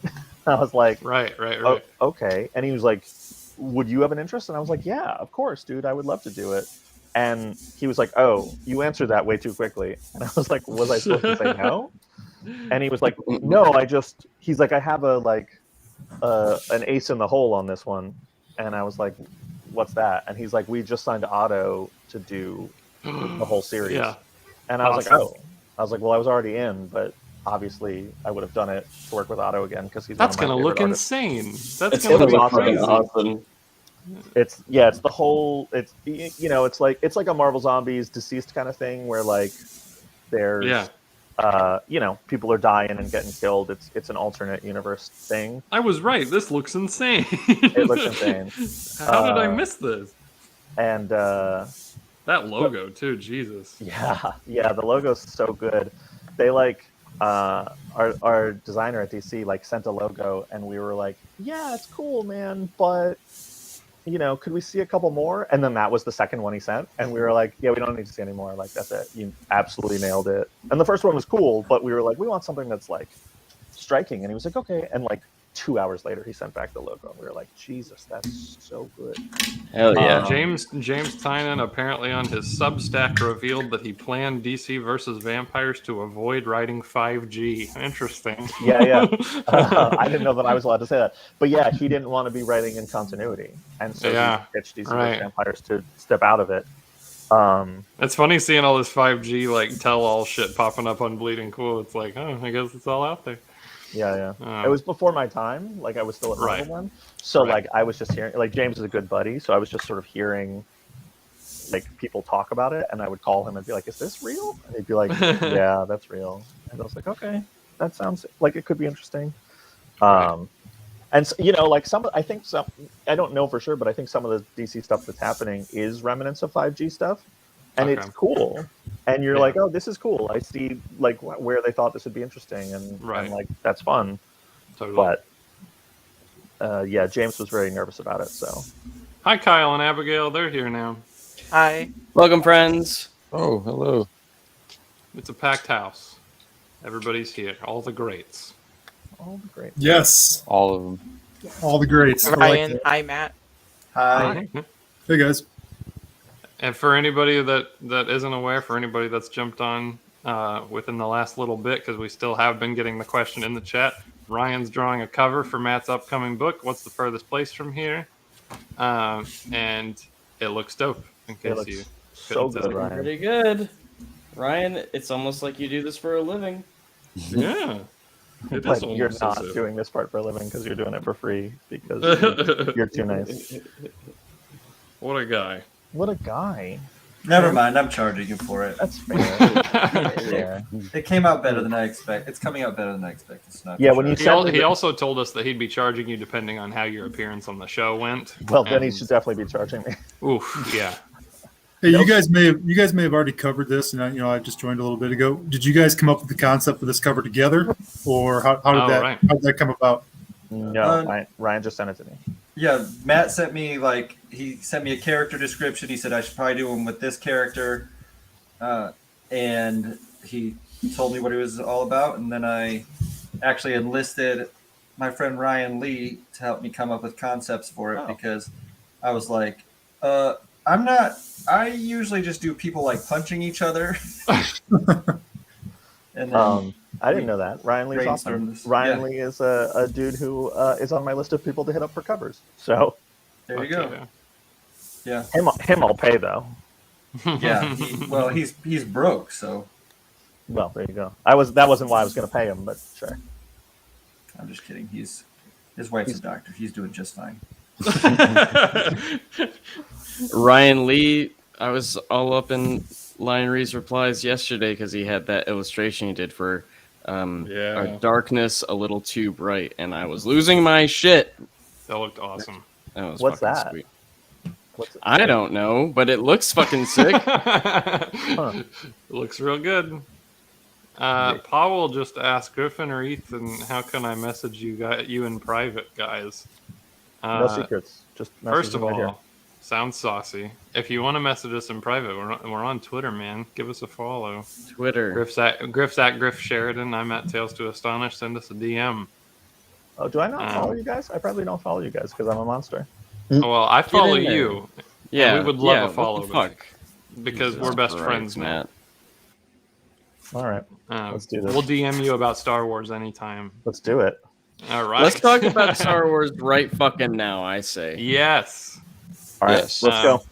Matt, I want to know your feelings about the direction Mandalorian's heading. We just had that whole special come out with talking about all the VFX and everything that go into bringing Luke Skywalker back and everything. And how did you feel? Do you like The Mandalorian is my question. Okay.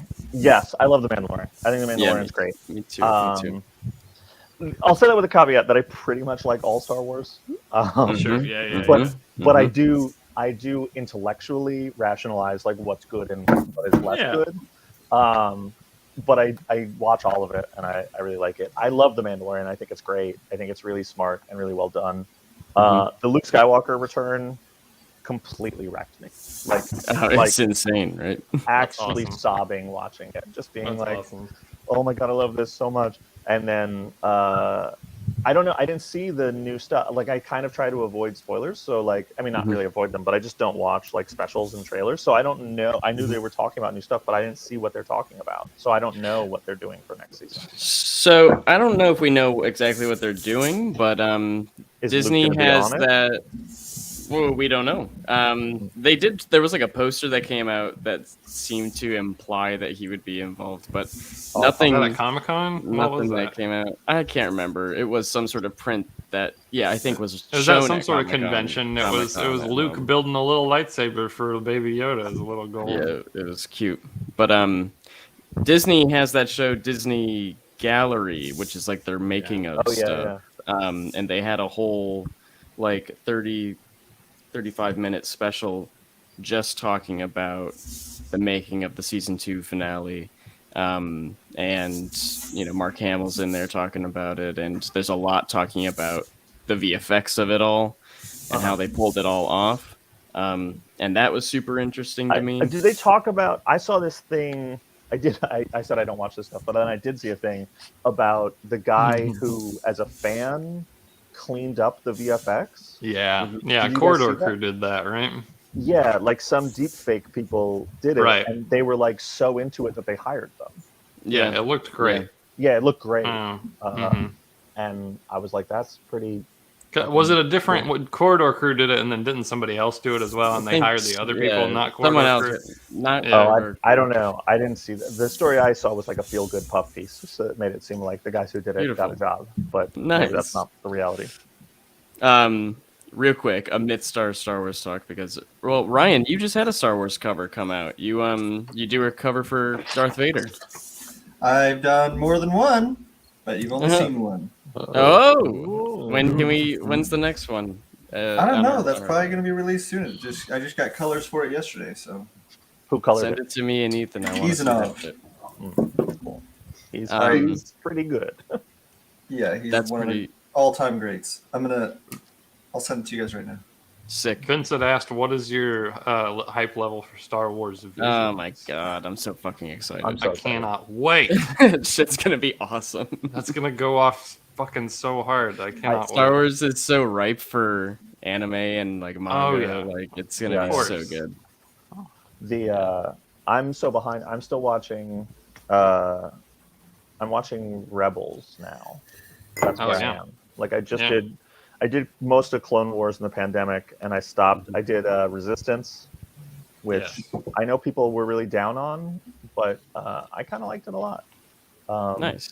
It's got some interesting stuff, and so now I'm in I'm in season 2 of Rebels, maybe. So Visions, I'm not going to get to for a long time, but because I'm slow. Got you. Amidst the Star Wars talk, Brian has another question for you here, Ryan. You said last episode that Midnight Kiss was one of your first published works. How much input did you have over character designs for that book? I designed them. Oh, so 100%. Yeah. Mm-hmm. Everything in that was all my designs. Is the first stuff I'd ever designed in comics. And I mean, Tony Lee, the writer, had some like, he had, as you do, he had jumping off points. And I just went to town on them after that. And a lot of stuff I designed on the page, because I didn't know you were supposed to sit down and design it beforehand. But the two main characters, I definitely did like a design sheet for them. And did you say that we can or cannot show this Darth Vader?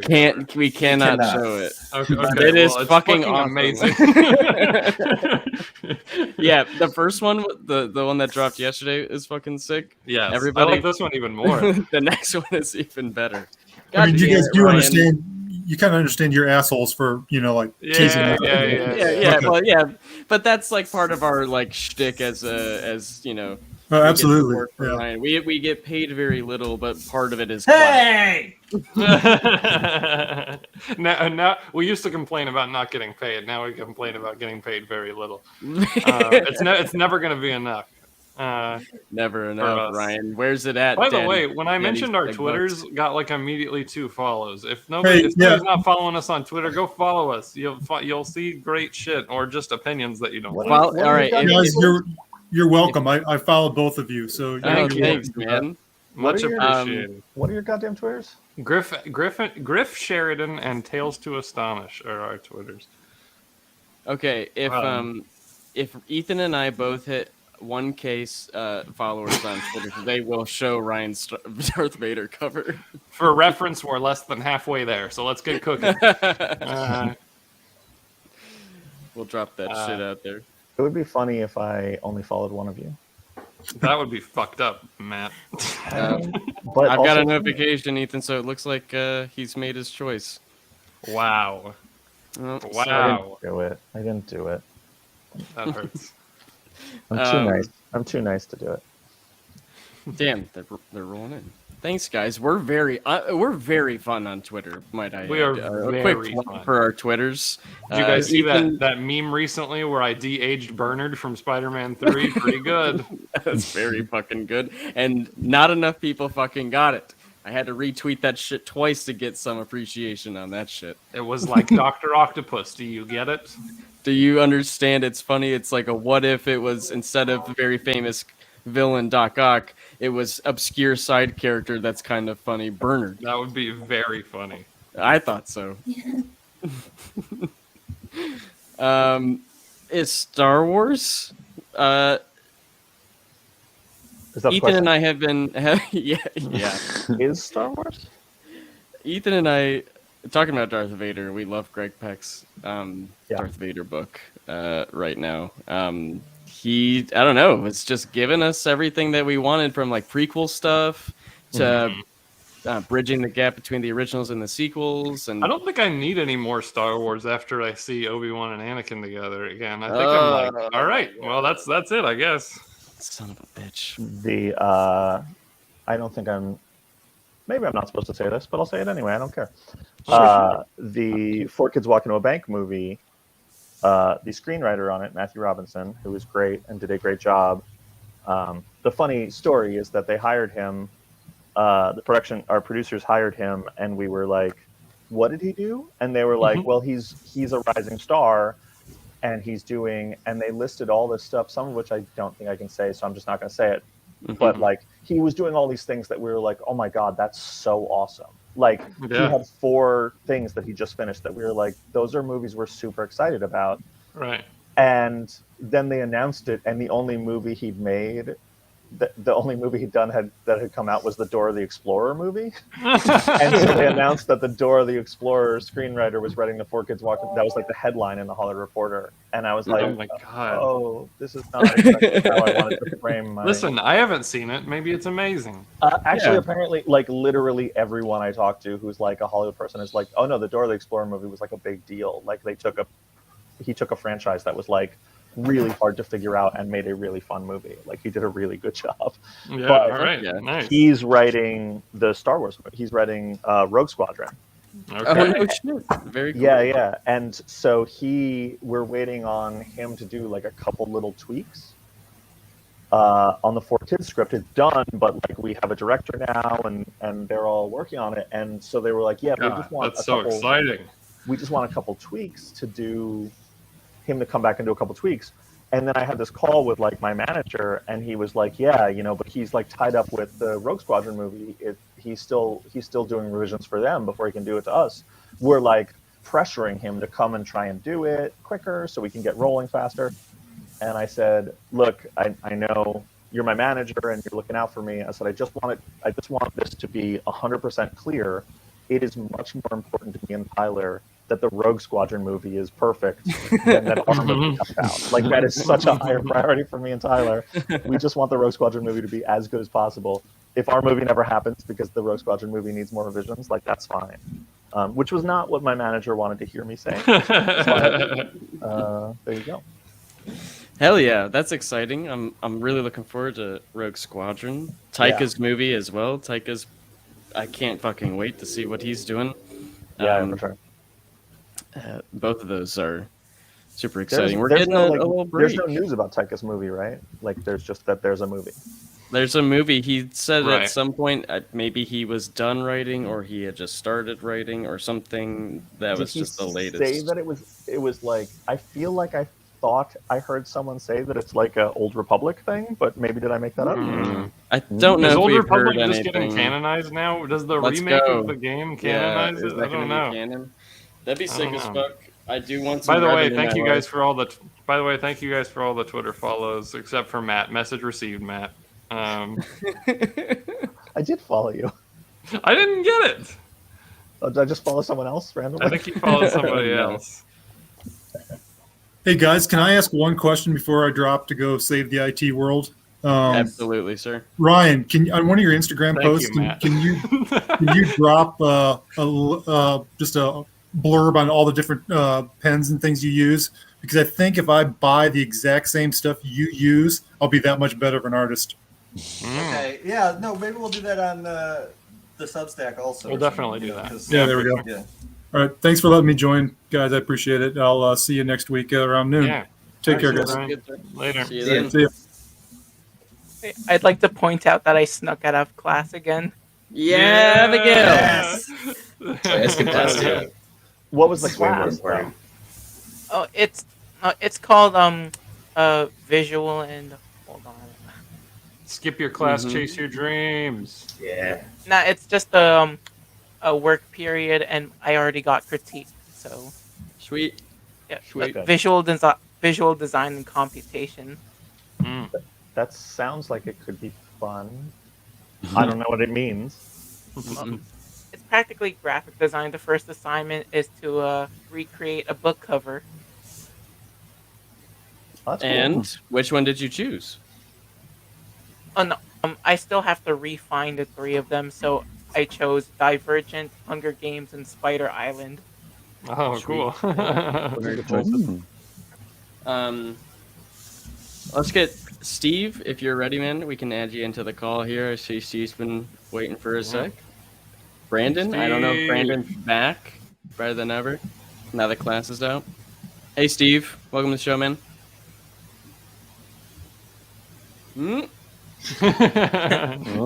You're frozen.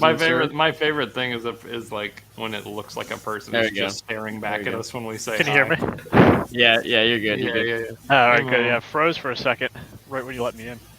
No worries. Welcome to the show. We got Mr. Matt Rosenberg here with us. Merry Christmas. going on, Matt man? Rosenberg is here. Merry Christmas. Yo, is it Christmas? Yeah, it's me. I guess it's Christmas. We can make it Christmas, I suppose. This is like Christmas in September. We're talking. Go ahead, man. Go ahead. Oh, no. I wasn't going to say anything interesting. So. Neither was I. I was just going to recap pretty much. Oh, Matt. Yes, Abigail. Oh, Matt, do you remember when you went to Toronto Fan Expo 3 years ago? I do very much remember that. Like, I'm not sure if you remember me, but you signed my Edge of Venomverse number. Oh, that's awesome. Thank you for buying it and bringing it.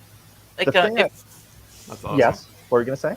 Oh, if you were going to revisit Venomized X-23 again, would you do it? Yeah, I really like X-23, and that was a fun weird issue. That issue, I don't have a lot of good insight into that issue other than I was pretty new at Marvel, and my editor called me, Charles Beecham, who is not at Marvel anymore, but is a great editor, and he called me on a Friday and was like, "Hey, do you want to do this issue? It's the first issue of Edge of Venomverse. It's X-23." And I was like, "Yeah, I love X-23. Like, let's do it. This sounds awesome." He's like, "Cool. I'll send you all the information you need for the book." And he was like, "Only problem is we need the script on Monday." And it was Friday at like 4:00. And I was like, "Okay." And I was in Mexico for a Comic-Con in Mexico City. And I was like, I guess I'm spending nights in my hotel room figuring out this book and writing it. And he never sent me the information. He didn't send me what the series was about. And so I just like guessed and made it up.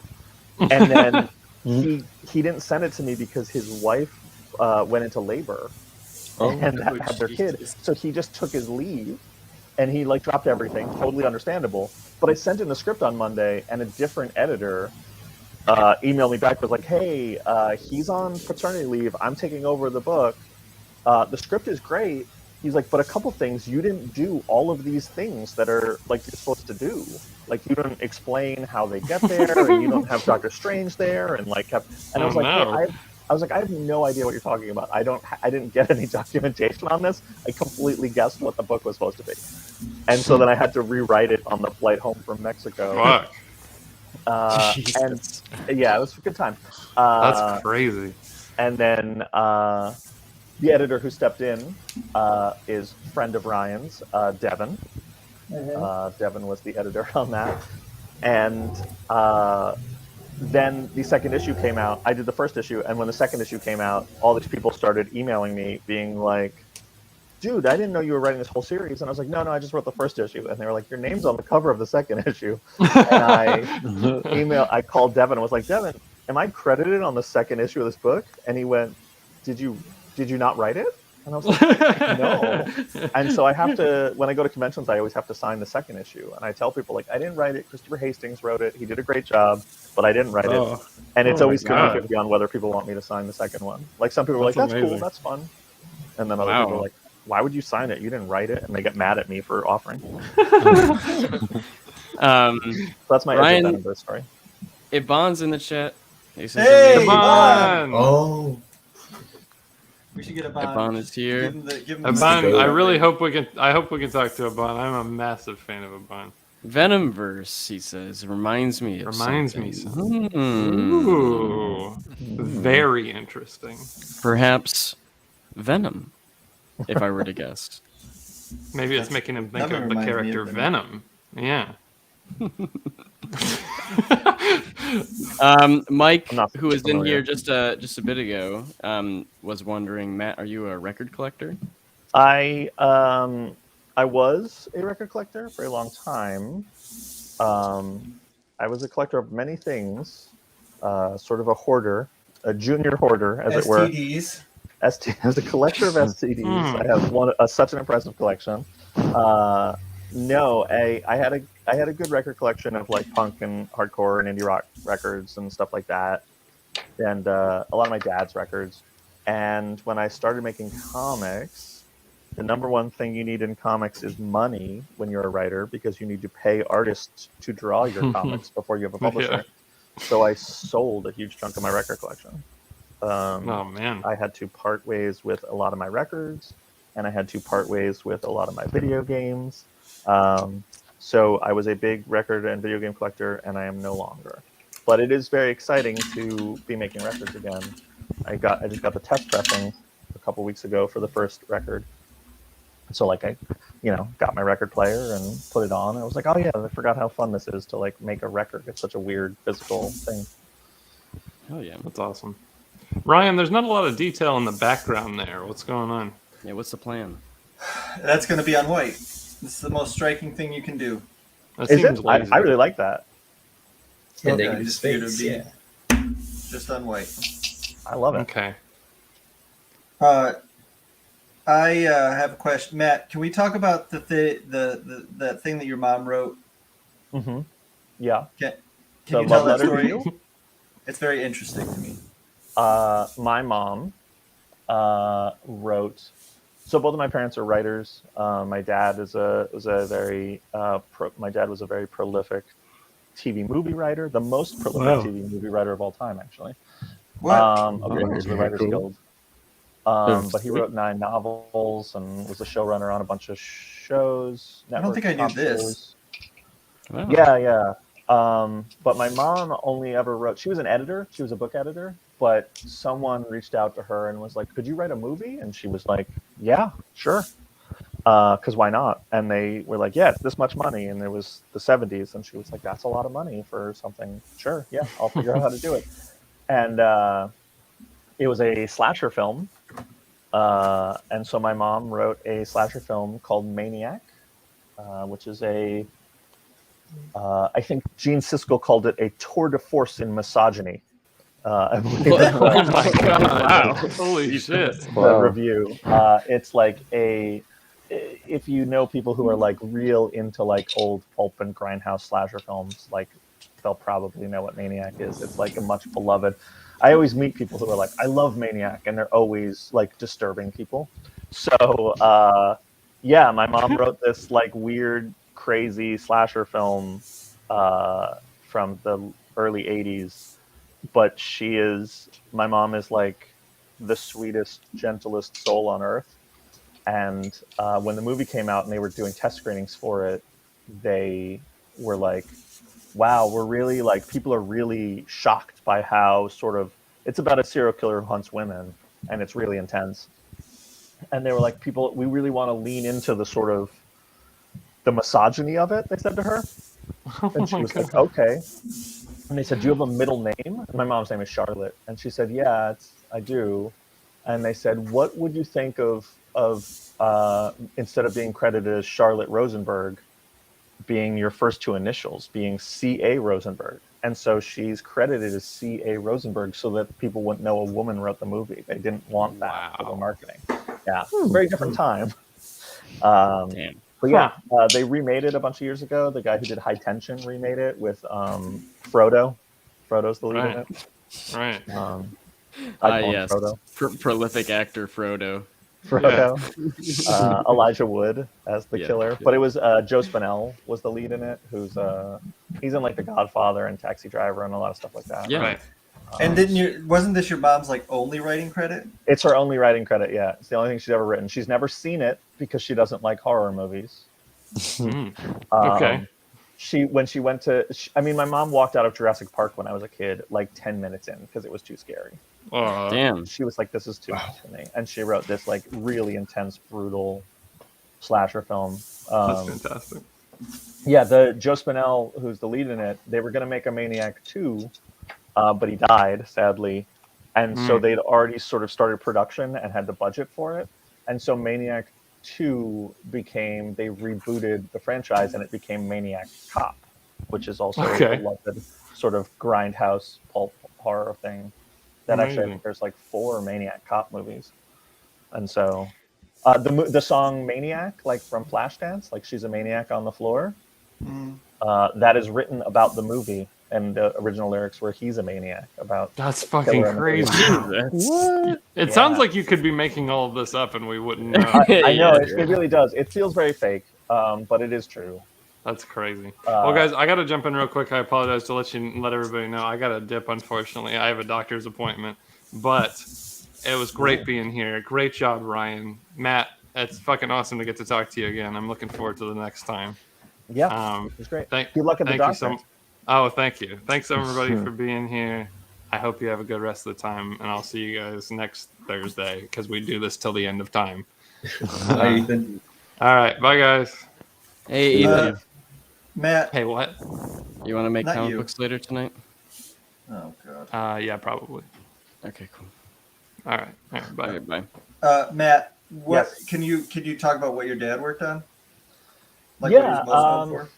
My dad, he wrote 9 books and a biography of Thomas Carlyle, the 19th century social economist. Okay. And he did a bunch of network TV that no one here will remember because it's before their time. But he did a show called Nurse, which won a couple Emmys and had the dad from the Brady Bunch as the lead. Oh, interesting. And he did a show called Night Heat, which was like a cop. It was basically Canada's version of Miami Vice. That was like their show that NBC. It was a joint NBC-CBC show that was scheduled to go against Miami Vice. So it's not as beloved as Miami Vice, but actually that's why. When you asked if I remember going to Toronto, I did, because I grew up partially in Toronto because my dad worked on that show for 5 years.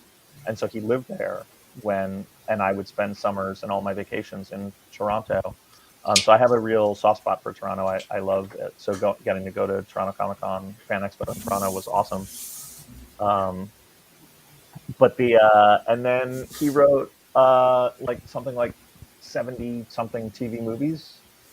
Jesus. Yeah, really, really crazy amount of TV movies. He was always, I don't know a lot about the TV movie industry. It's sort of, he got out of it and sort of retired. He saw the writing on the wall that TV movies weren't really going to be a thing too much longer. And he was like, I made a lot of money. Like, I'm going to retire, young. And so he retired in his early 50s and was like, I don't need to work ever again. So he chose not to. But his advice on TV movies was always that, like, you don't do the really sensationalist ones because then you get typecast as the guy who does, like, I can't even think what they were, but like crazy sensationalist news stories from back in the day. So like he turned down doing the OJ movie at the time and stuff like that. So the only like super famous ones he did one about the Menendez brothers, those two kids who killed their parents, because he was like, oh, it's classic Shakespeare. Like, how do you not want to do this? And then he did a Showtime movie about Joe Torre, the manager of the Yankees. Because that's cool. Yeah, he's a big baseball fan, and so he did a movie for Showtime about his life. So those are the two that people are always like, oh, did he do anything I would have watched? Other than that, it's like a lot of women who plot to kill their husbands, men who plot to kill their wives, people who go crazy and kill their kids, kind of stuff. Did he do Mother May I Sleep with Danger? No, he didn't. I wish he had. No, I don't actually care. There are no huge ones. He had a couple cool things that never got made. Well, that's not true. He did a movie with Sidney Poitier. He did a sequel to Sir with Love with Sidney Poitier, and that's pretty cool because Sidney Poitier is like one of the all-time great actors, and he got to like co-write it and work on it with him. And he did a movie with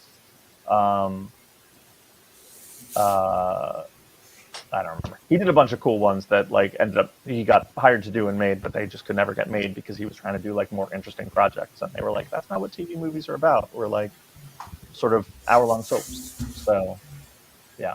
So how much money does he have? I don't know. No, my dad he passed away, but he's not he retired and lived, and my mom lives very comfortably in a nice house. Did pretty well. You know, it's weird because I like growing up. It's one of those things you don't sort of contextualize as a kid because my mom had given up writing and editing to just raise me and my brother, and my dad was a working writer. But like, you know, there were years where it was really lean. Like you're a writer and you're a freelancer, and like sometimes there was like a couple years where it was very much like we're not, you know, Christmas this year is like a nice dinner and stuff like that, and it was fine. But you never think about it as a kid. You don't like sort of know how to contextualize it. That it's like, well, last Christmas I got the G.I. Joe aircraft carrier, and this Christmas, you know, I got a hug. Right. But by the end of his career, he was doing very well, writing TV movies. They pay you really well being in the Writers Guild, and he was in the Writers Guild long enough that he got a lifelong Writers Guild. So he could retire because he just would forever get, you know, a pension and health insurance for my mom and him and stuff like that. And so my mom still, you know, lives off his very nice pension. So he did pretty good. Writing TV is, if you can get it, it's a good gig. Okay, I'll do it. Yeah, I was gonna say we'll get on that. I wasn't offering you a chance to do it, but sure, yeah, you can do it. Cool. You write, Ryan. You wrote some comics. Yeah, you could write a TV movie. Write a TV movie. If you could write it any. Yeah, I was gonna say if you could write a TV movie, Ryan, what would it be? Like, is it like a rip from the headline situation? It's anything, right? Anything. Maybe like the further adventures of O.J. Simpson. Ooh, yeah. It's a hot take. Now, is that in canon or is it in AU? What's AU? Jesus, alternate universe. Oh, that'd be wild. Yeah, this is an alternate universe OJ where he is just rampaging. Oh, he's the villain. Yeah. Oh, he's the maniac. I thought he was hunting the real killer. Yeah. That's a good idea. That's a better idea. I'm doing that. That'd be cool. And his glove is like an Iron Man glove, and he's got like a bunch of gadgets in the glove and everything. That would be kind of sick. Wow. OJ is Iron Man. That's good casting. Yeah. When we were kids and the OJ Simpson thing happened, my girlfriend, she used to live in a building when we were in school, but she lived in a building with her parents that had a doorman, and she came home during the OJ chase stuff, and her doorman was like, Claire, did you hear about the OJ Simpson thing? And she was like, yeah, they told me at school. And he's like, oh, so sad. And she said, yeah. and her doorman said, "He's my favorite actor." And that's really stuck with me. That like her doorman loved the Naked Gun movies. I was so gonna much. say such a big Naked The Gun opening fan. scene. Yeah, but loved it so much, but was not Leslie Nielsen isn't what got him. He liked OJ. Mm-hmm. He liked Norberg. Norberg was the character that got him. But I think I probably think about OJ Simpson. He's my favorite actor. Like, I probably think about that once a week for my entire adult life. I remember when that happened, when it first happened, like not when he was on the chase, just when it was like suspected. And I was just like, I remember saying to my mom, I'm like, well, he didn't do it. And she's like, well, why do you say that? And I was like, there's no way. It's OJ. Like, that would be really stupid if he did that. And then, I mean, you're not wrong. Yeah. And then I stuck with it. I still maintain. Oh wow. Yeah. You know, You he wrote guys a book called If I Did It. If I Did It, how he wrote a book. He was like, now, I didn't do it, but if I did, I would do this, this, and this is how I would get away with it, like just fucking perfectly. I'm joking. I'm joking. You know what I did the other day was when Norm died, which I don't want to get too much into. He's my favorite comedian of all time, but sure. One of the things that I watched was a supercut of Norm doing his OJ jokes. And it was, I mean, there were parts where I was like sobbing. I was laughing so hard. And the reactions from the audience make it better because there's so many of them where the audience is just quiet and they don't know how to react to this. Turd Ferguson, man. Yeah, the Norm thing I shared, and then we can move on. When he died, on the Marvel, there's like a writers Slack that a bunch of us are on, and the thing I shared with the group was the quote from him where he was like, he's like, I'm not a scientist, but my understanding is that when you die, the cancer in you also dies. And he said, so you don't lose. That's a draw. And I thought that was really a positive way of commemorating him was that quote. Yeah, adjacent to Norm. Letits now for 700. I have a totally unrelated question. Ryan, when did you develop your artist signature, like the little Stegosaurus? So I was doing, at the time I was doing, you can see it, it's between issues on, I think, Fantastic Four. So when the hell who did you do Fantastic Four with? With Hickman. Hickman, yeah. Oh yeah, that's right. I finished out his run. That's right. And it was supposed to go a lot longer, but once I came on, it tanked, and so Hickman had to cancel the book. Just kidding, that's not true. Anyway, somebody on Twitter was just like, "Your signature's boring. You need a better signature." And I was like, you know what? You're right. I do want a better signature. Like all my favorite artists had cool signatures, and then of course, it was just like, well, I should have a Stegosaurus because my name, and because Walt Simonson's was a dinosaur. So I'm like, well, I'm doing two like things here, and then I changed it to that, and shortly thereafter, I started Superior Spider-Man, and I had just been doing this signature, on the covers, and it was like almost like a drawing. It was hard to do. Like I couldn't sign like that. And so I did Superior Spider-Man, and I went to a signing, and I was signing the way I normally do, which is just, my Ryan Stegman signature that I do on checks and stuff. And the first person was like, oh, could you redo that with the signature that you do on covers? And I was like, well, no, I don't know how to do that. And then he was like, could you just try? Like, you seem real disappointed. And so I was like, all right, fine, I'll give it a shot. And then I did it. And then, of course, the next person in line was like, yeah, I want that signature too. And so then I was just like, I guess this is what we're doing. And so by the end of that, I could do it real fast. And so then it stuck. Cool. Nice. So Ryan, how do you not sell a shirt with that signature on it? Should I? Absolutely. Just that shirt with the right in the middle. I feel like at least a Stegosaurus. sticker, yeah, would be cool. I think we've pitched that to him before, and he's like, nobody wants that. And I was like, people probably want that. It's an awesome shirt. It would be just ambiguous enough to where not everyone would know what it was. You know what I mean? It'd be pretty cool. I guess if it's since we'll do like a TeePublic or something, and then I don't have to have inventory. So if it doesn't sell, who cares, right? Right. All right, fine. I'm in. That's not the confidence you're supposed to show. You're supposed to order 1,000. Yeah. You should know, in the music industry, I'm sure you still have some inventory. I have a storage bin. Oh, but Griffin, do you remember that shirt concept I sent to you and Ethan to quit your jobs, chase your dreams with little Ryan? Of course. We have a little Ryan shirt that we got to put out there. Ethan and I have been meaning to overhaul. We have definitely sent you this, sir. Nope.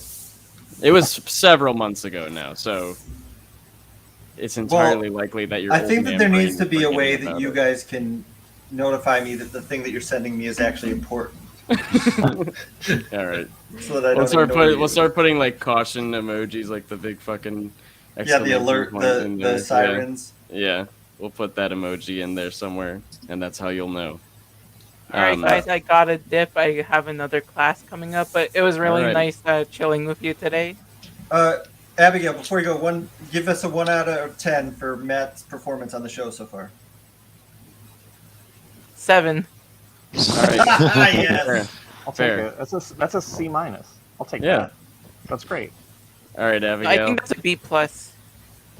Wait, depends. Not Depends B+, on the B-. Yeah, B-. In Canada, it's a B-. In America, it's a C-. yeah. Have a great rest of your day, Abigail. Great talking with you. Thank you. All right, see you next week. Bye. Bye. Bye. Brandon Chandler, you're back in the chat. I see here. Class must be over. I would just like to point out that the person who's skipping class and so clearly getting an F gave me a C-. So we have some context there. Fuck yeah. We got. Hey Matthew, are you doing a vampire book with Tynan? I am doing a vampire book with Tynan. I am doing a vampire book called DC versus Vampires that comes out October something. And it's me and him and Otto Schmidt, and it's really I'm really excited for it. It's like a alternate universe vampire thing, so we can kill a lot of people and cause a lot of chaos, and it's fun. It's sort of like a Deceased or Marvel Zombies kind of thing, except it has the added level of like when someone's a zombie, you kind of know they're a zombie because they're dead and decomposing, but vampires can hide that they're vampires, so there's a level of intrigue and it's got that kind of secret invasion thing going of like, who do you trust, who's a vampire and who's a human. It's pretty fun. I'm very excited for people to see it because the first issue has such a fucked up thing that like we had to have multiple calls with legal to find out if we could do it. And then finally they were like, yeah, you can do it. It's really fucked up, but you can do it. And I was like, cool, let's go. So I'm excited for that to come out so people can yell at me on Twitter about it. Nice. That's why you do things, right? Yeah, mostly. I'm mostly motivated by getting yelled at on Twitter. Ryan, are you almost wrapped up? Because if so, I'm just going to make it a free-for-all. We're just going to have everybody in here. Yeah, just have everybody in. I'm going to show people some colors from Vanish #1 at the end. Whoa. But we do need whoever's not got headphones in. Okay. Who is it? Who is this monster?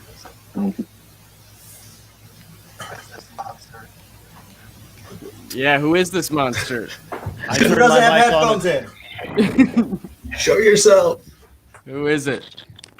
Better. I'll kick everybody. Don't make me do it. Uh-oh. Hey Okay. Ryan, one thing before I go. So I had to make a correction from last week when I brought on the Department of Truth art. Yeah. So when you asked me, is that traditional?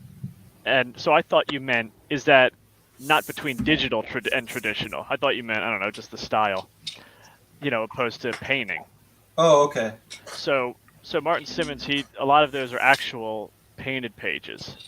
Oh, really? Yeah. So Yeah. each panel, I don't know if you've seen it. He has them on his Instagram and all. But when he paints, it looks like little squares, and then puts all the square or the rectangles, and he pastes them all on a page, and that's how he crazy. does them. So everything is pretty much done like that. Mine was the only page done with like crayon and stuff like that. That's what I meant. Yeah. Okay. I was wondering about that. That the way he does the pages, because he's clearly got like the tape in between everything. Yeah, that's what it is. Yeah. He kind of tapes it. Yeah. Yeah, they're pretty cool looking if you see them in person, I guess. Yeah, Martin's great. He's a good buddy, and he did a cover for my new image book. Yeah, I saw the sick cover.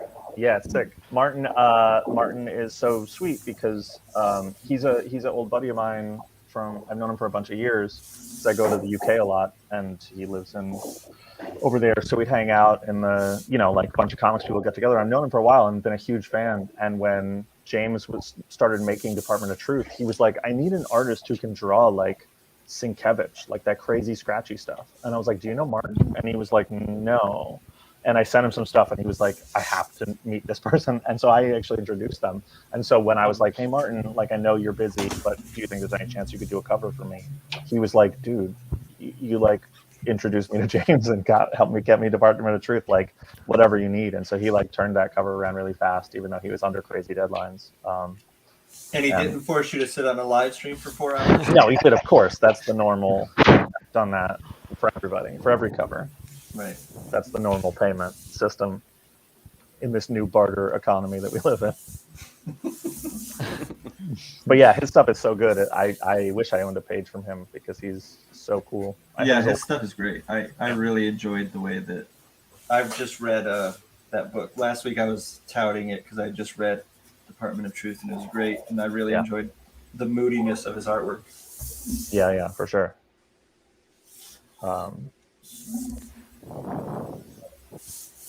Do you have any notes for me on this cover? What do you think?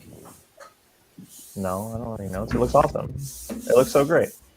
It looks much better than the sketch. When he sent that sketch, I was like, oh, this sucks. What's he doing to me? But then this is awesome. I love this. This looks amazing. How dare you? Iker's wondering who's coloring it because he knows a guy. Who knows, John? You can color it. There you go. It's up to Matt. It's up to me. Yeah, I'm not. Once I'm done, I'm just sending you the high res. You All right. go to town. We'll figure it out. Does Tyler color himself? Yeah, he colors himself. Always.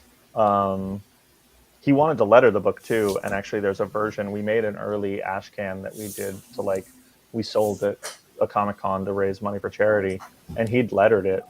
But I finally stepped in and was like, dude, you have to draw a monthly comic. There's no reason for you to be lettering this. There are letterers who are much better than you and much faster than you, and it gives you more free time and you won't die. I know that you want to do everything on the book, but can you not? And he was willing to let us hire Hassan, so Hassan's lettering it. But there is a version that Tyler drew, colored, and lettered. He draws it, he inks it, he inks himself. Ow. Just bumped my head. Tyler used to be a professional inker. Okay. Yeah, he was Klaus Jansen's assistant for a while. Oh, that's awesome. Wow. Yeah. And he took over our friend of the room, Brian Lebel, when Brian stopped inking Lazarus. He helped Tyler get the job. So he was the inker on Lazarus for a year and a half or something. And he did an issue Department of Truth, right? Yeah, he drew issue 7 of Department of Truth, or issue 6? The alien one. Yeah, the alien one. Yeah, yeah, that is correct.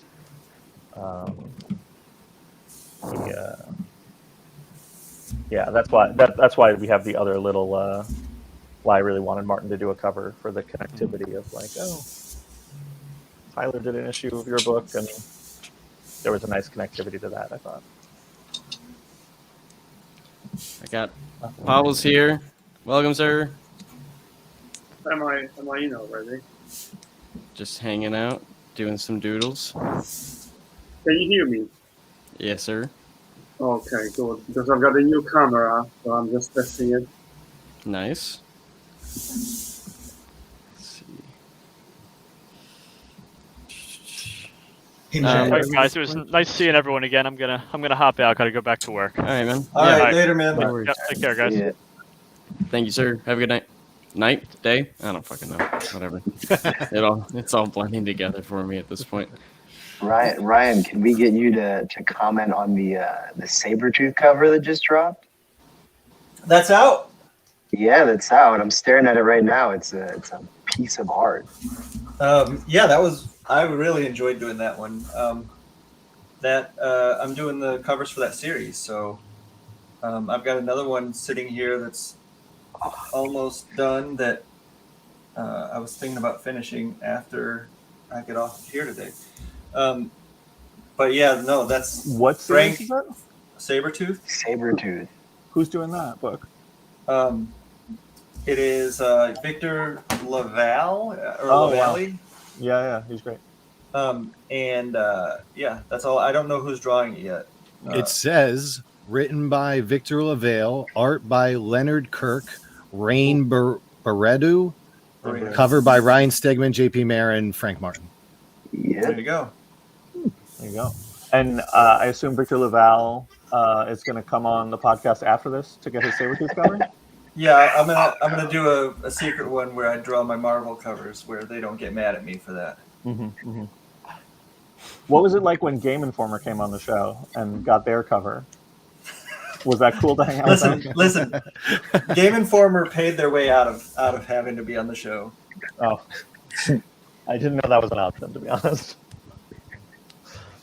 Thank you for that heads up, Brandon. This cover is sick. Yeah, no, I guess they just put it out, but I saw it and I was like, oh, here we go. Yeah, no, that is really cool, Ryan. Yeah. Thank you.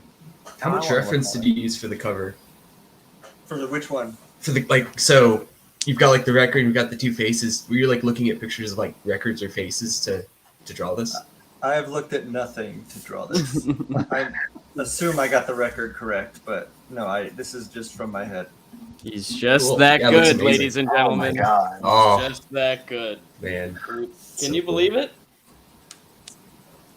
That's all right. Yeah, so that's what you like here. that is kind of, I think, one of my superpowers. I don't know what the how many artists use a lot of reference, but I definitely I can pull stuff from my head pretty well, and I don't really know why or what the level of most people being able to do that is. But the other day, I had to draw a house, and it was supposed to be a middle class suburban house, and I was like, well, I'll just draw my house.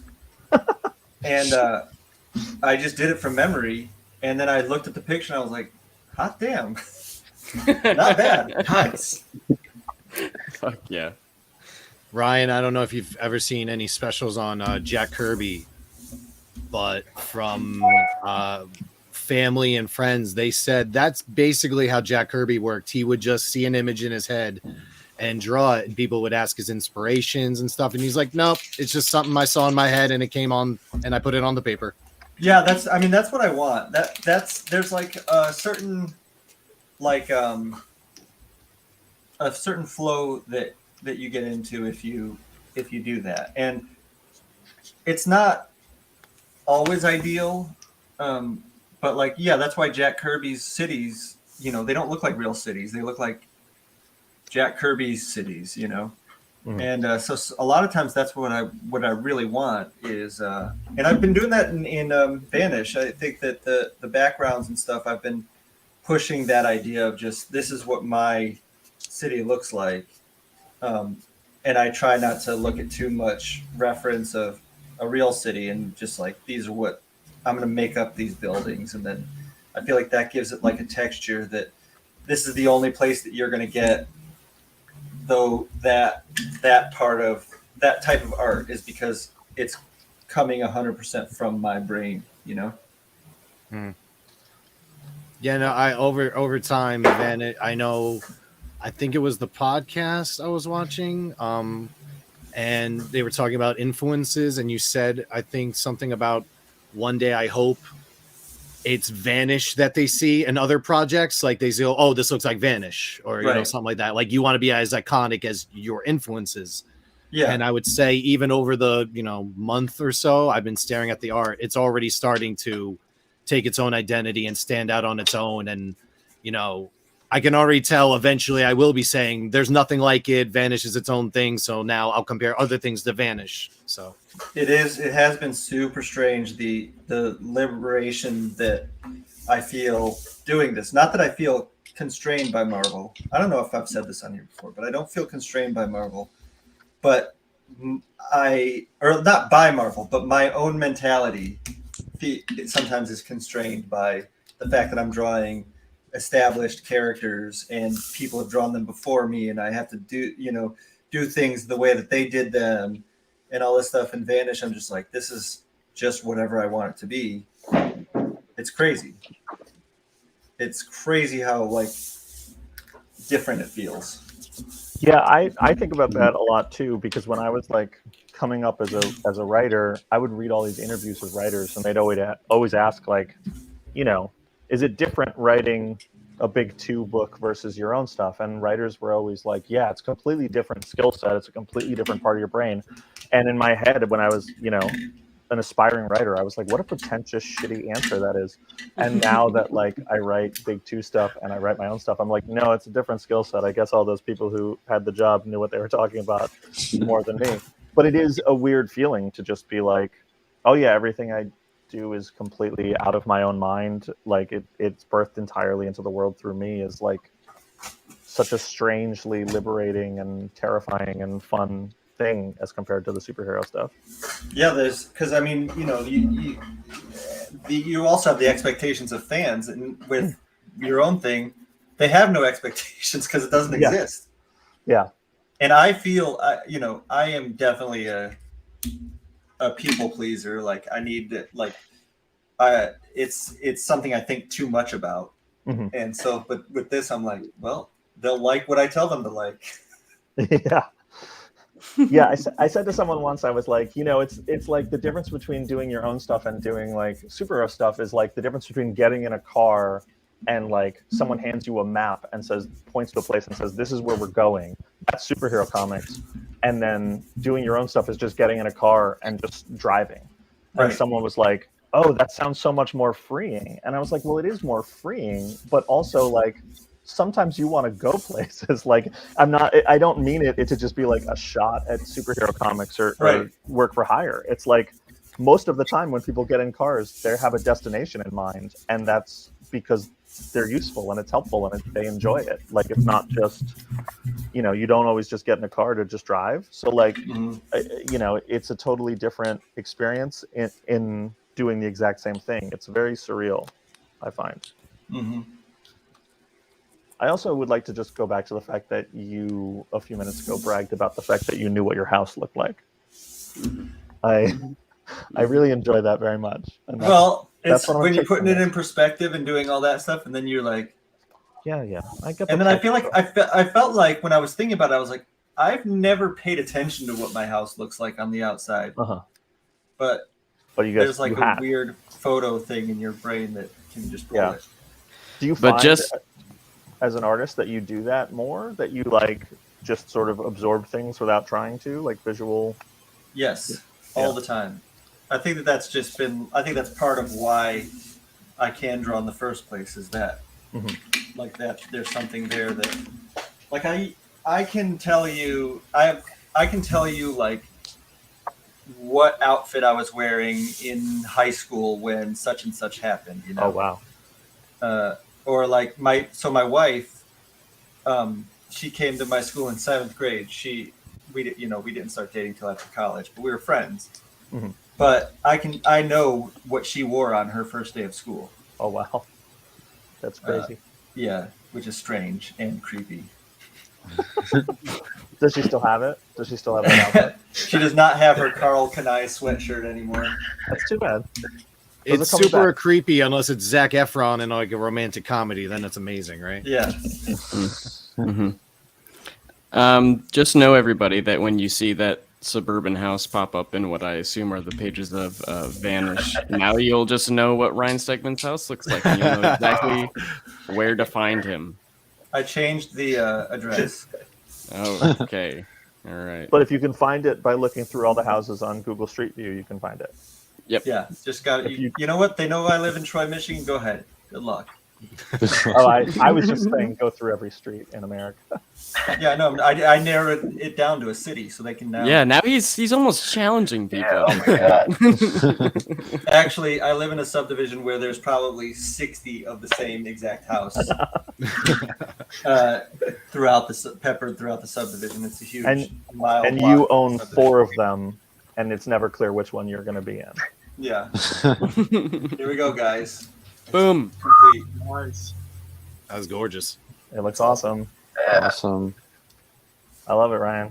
I guess I'll scan it and send it to you. Now, I'm going to show some colors from Vanish. I can't say who did them yet because we're going to, have to announce that as a thing. Exciting. Where are you, if I can ask that? Where are you on the book? I'm done with issue 1. Oh, that's awesome. Congrats, sir. And I'd be starting issue 2 if I had script. Awesome. Johnny Cates, if you're watching. Oh no. He's certainly Called not. out. I think Griffin can make some scripture. You'll be fine, Yeah. Yeah, I'll take over, Ryan. Yeah. No worries. To me, anything got you. I can ghostwrite. All right. That works. Iker's wondering if you're scanning it in and sending it to him. Is that what you said? Is that what's happening, Ryan? This is up to Matthew.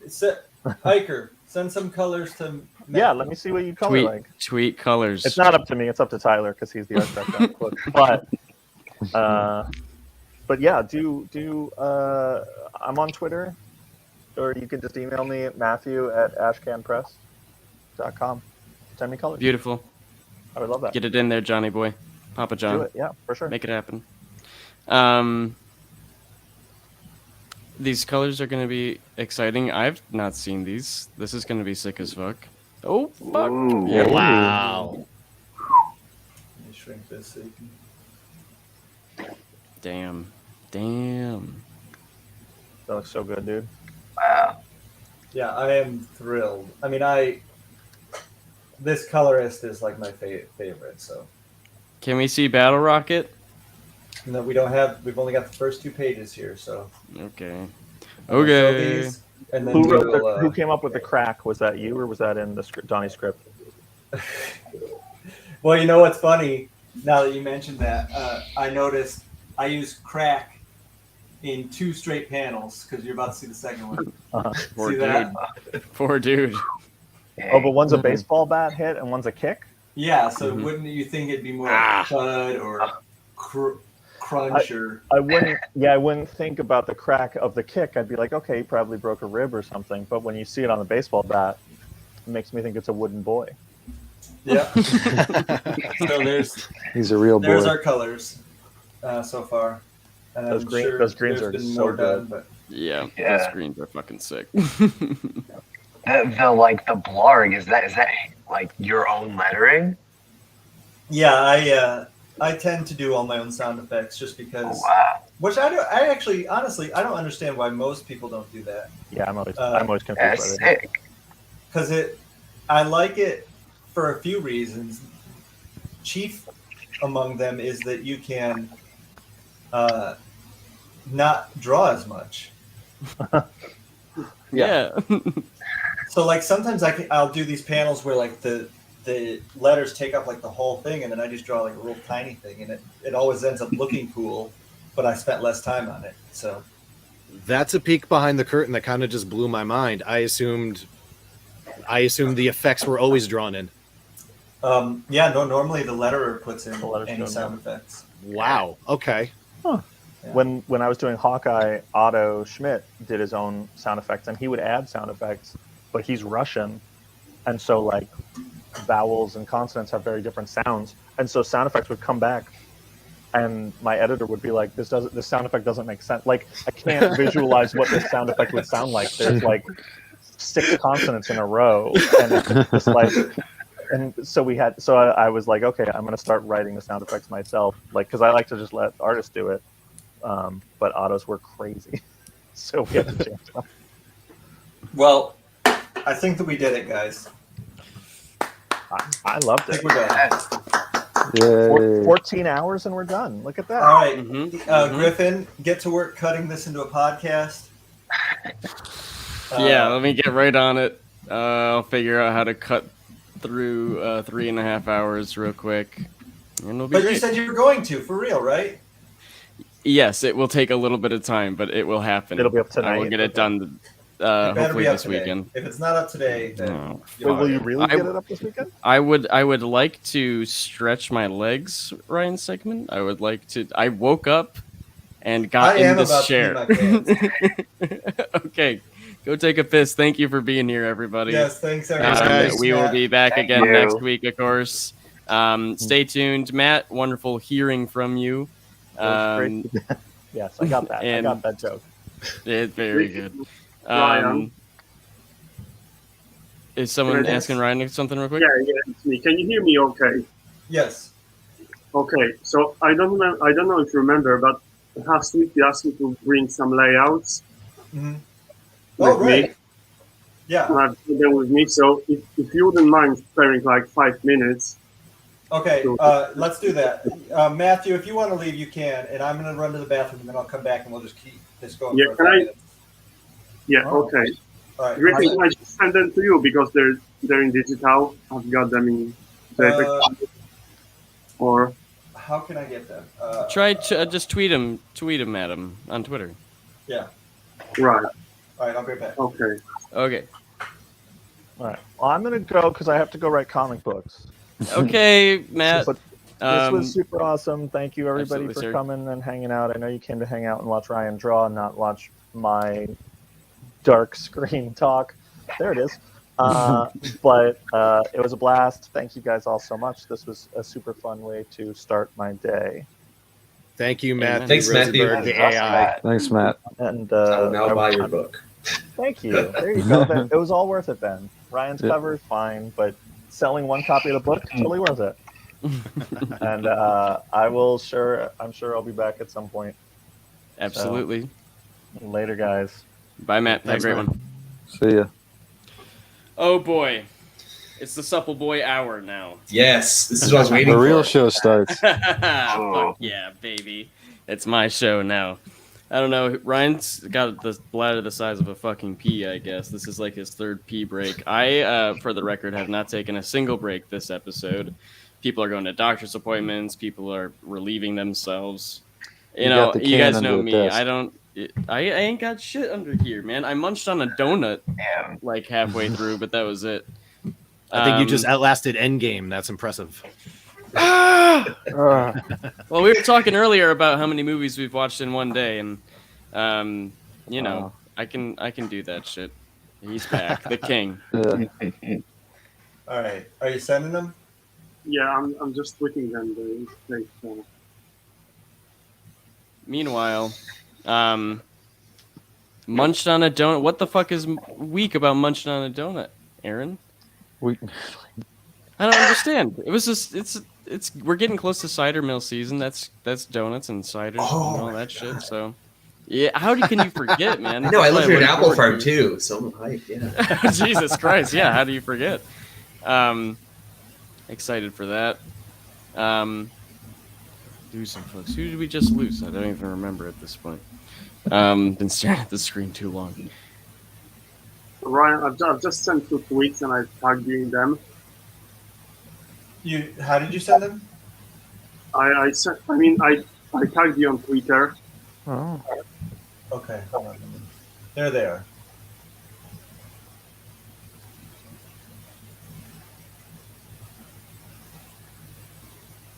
Okay, so this is the Batman piece. Is that? Yeah.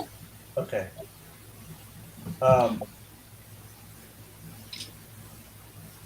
The perspective looks really good. Well, I guess I'll put this up in the chat so that everyone can see what we're talking about. Everyone that's just tuning in, we are looking at some of Powell's layouts that he did. And he's been keeping us updated on them the past few times he's popped into the stream. So we're going to take a look at those. Ryan's going to give him some thoughts. We're going to get those on the screen for you in a second here. Brian asks me, what am I working on? I can't tell you, Brian. But me and Ethan are whipping up cool stuff. And hopefully we'll have news to share very soon, which is the same thing that we've said for like 6-7 months, but it's how it is. Pavel, this is looking sick, man. Yeah, so did you work out the perspective? How did you... Yeah, so in the first week where you have, you can just open it as well. Okay, so yeah, so this layout I did after your feedback, and the layout before it's I done it before your feedback. Okay, so I think that it looks good. I think that you're going to need a little more dimension on the legs. So let me get a piece of paper here so I can sketch real quick. Okay. Let me move this over so that I can show you what I'm talking about. I really like Frank Miller's Batman, so I made him a bit bigger, you know. Yeah. Well, I mean, it's definitely like a pose that he's kind of done. Yeah. But his is a lower angle. So you've got your. Let me shrink yours so it sees.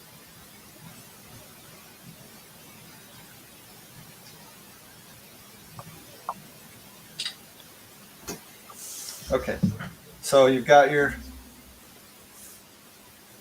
torso here, and he's sticking his arm out. You've got the hand. Here's the head. Now, his other hand seems to just be missing, right? Like, so his backhand, I think I would put somewhere like right here. Maybe I can just use a marker to do this because it'll show up better. So you got your torso.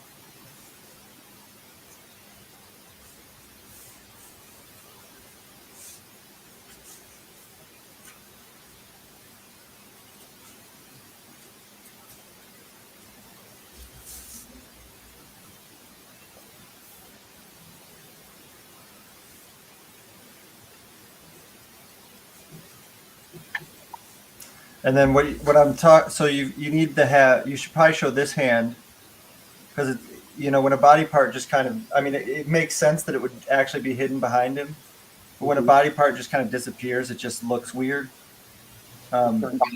So you want to have that, fist. It always ends up being right around the chest, or like this. See. So you'd want that there first of all. And then for the legs, you're probably going to have to work them out a little more. So do you have did you get any, you said you did get some of the books that I recommended for drawing? I've got Frame King about the storytelling. Okay.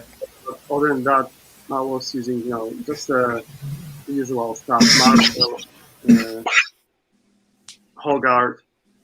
Okay. I would look up the Michael Hampton book, the figure drawing, design, and invention. Yeah, I've got this one as well. Okay, that the feet. So you're going to need to learn to draw feet in a 3D way, because these are just kind of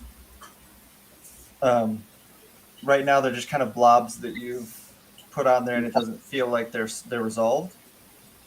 Really, the only issues I have is the hand needs to be in there, and then the legs need to have dimension. And the way that you're going to get dimension is by drawing through, the 3-dimensional form, like so. See how I'm kind of going around it, and you can even put lines over it so you can make sure that it's. I don't do this as much anymore, stuff like that, but that was something that I had to do to learn how to make things dimensional. And then you'll get a much better, finished product here. So here's the other leg, and then you go like that, and then, you know. And feet are always hard to draw, but you just gotta learn how to do it. You gotta come up with your own shorthand as to what a three-dimensional foot looks like. Obviously, that one didn't look great, but I just did. So it's like,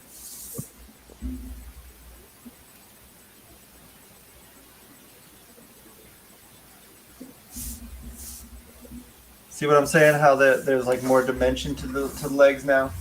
Yeah, I see. And it's kind of a weird angle, so it's making it look like the torso is way bigger than it is. But if you can add this hand and get the legs just right, then you know you're off to the races. So I love the perspective.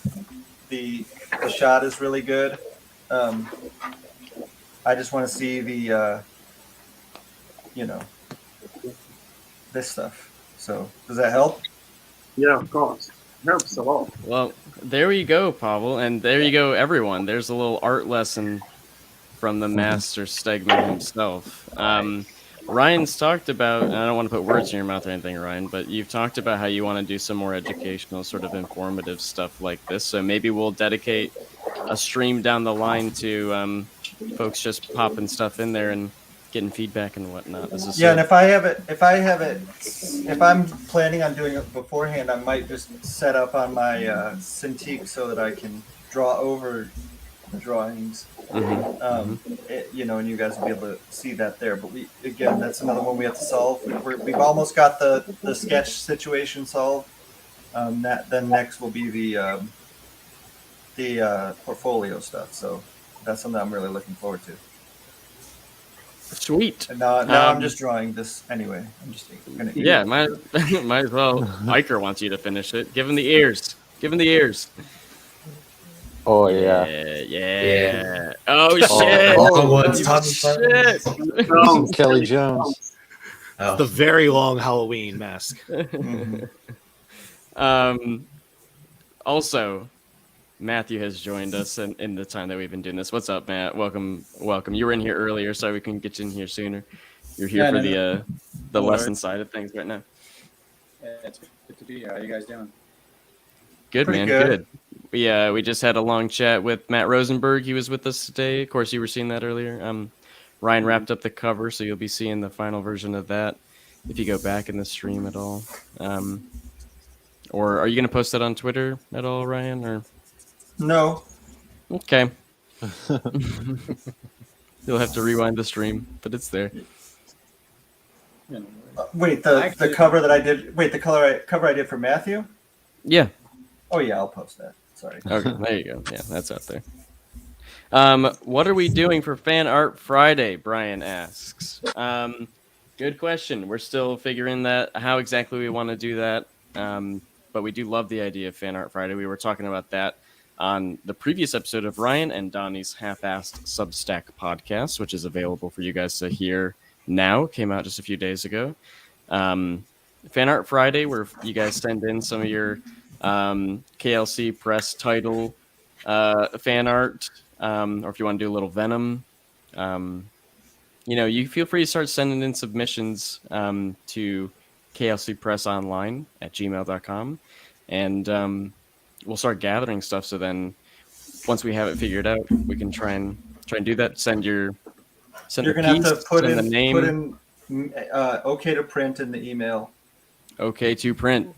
What Okay was to the post. email for that again? One more time. klcpressonline@gmail.com. Awesome.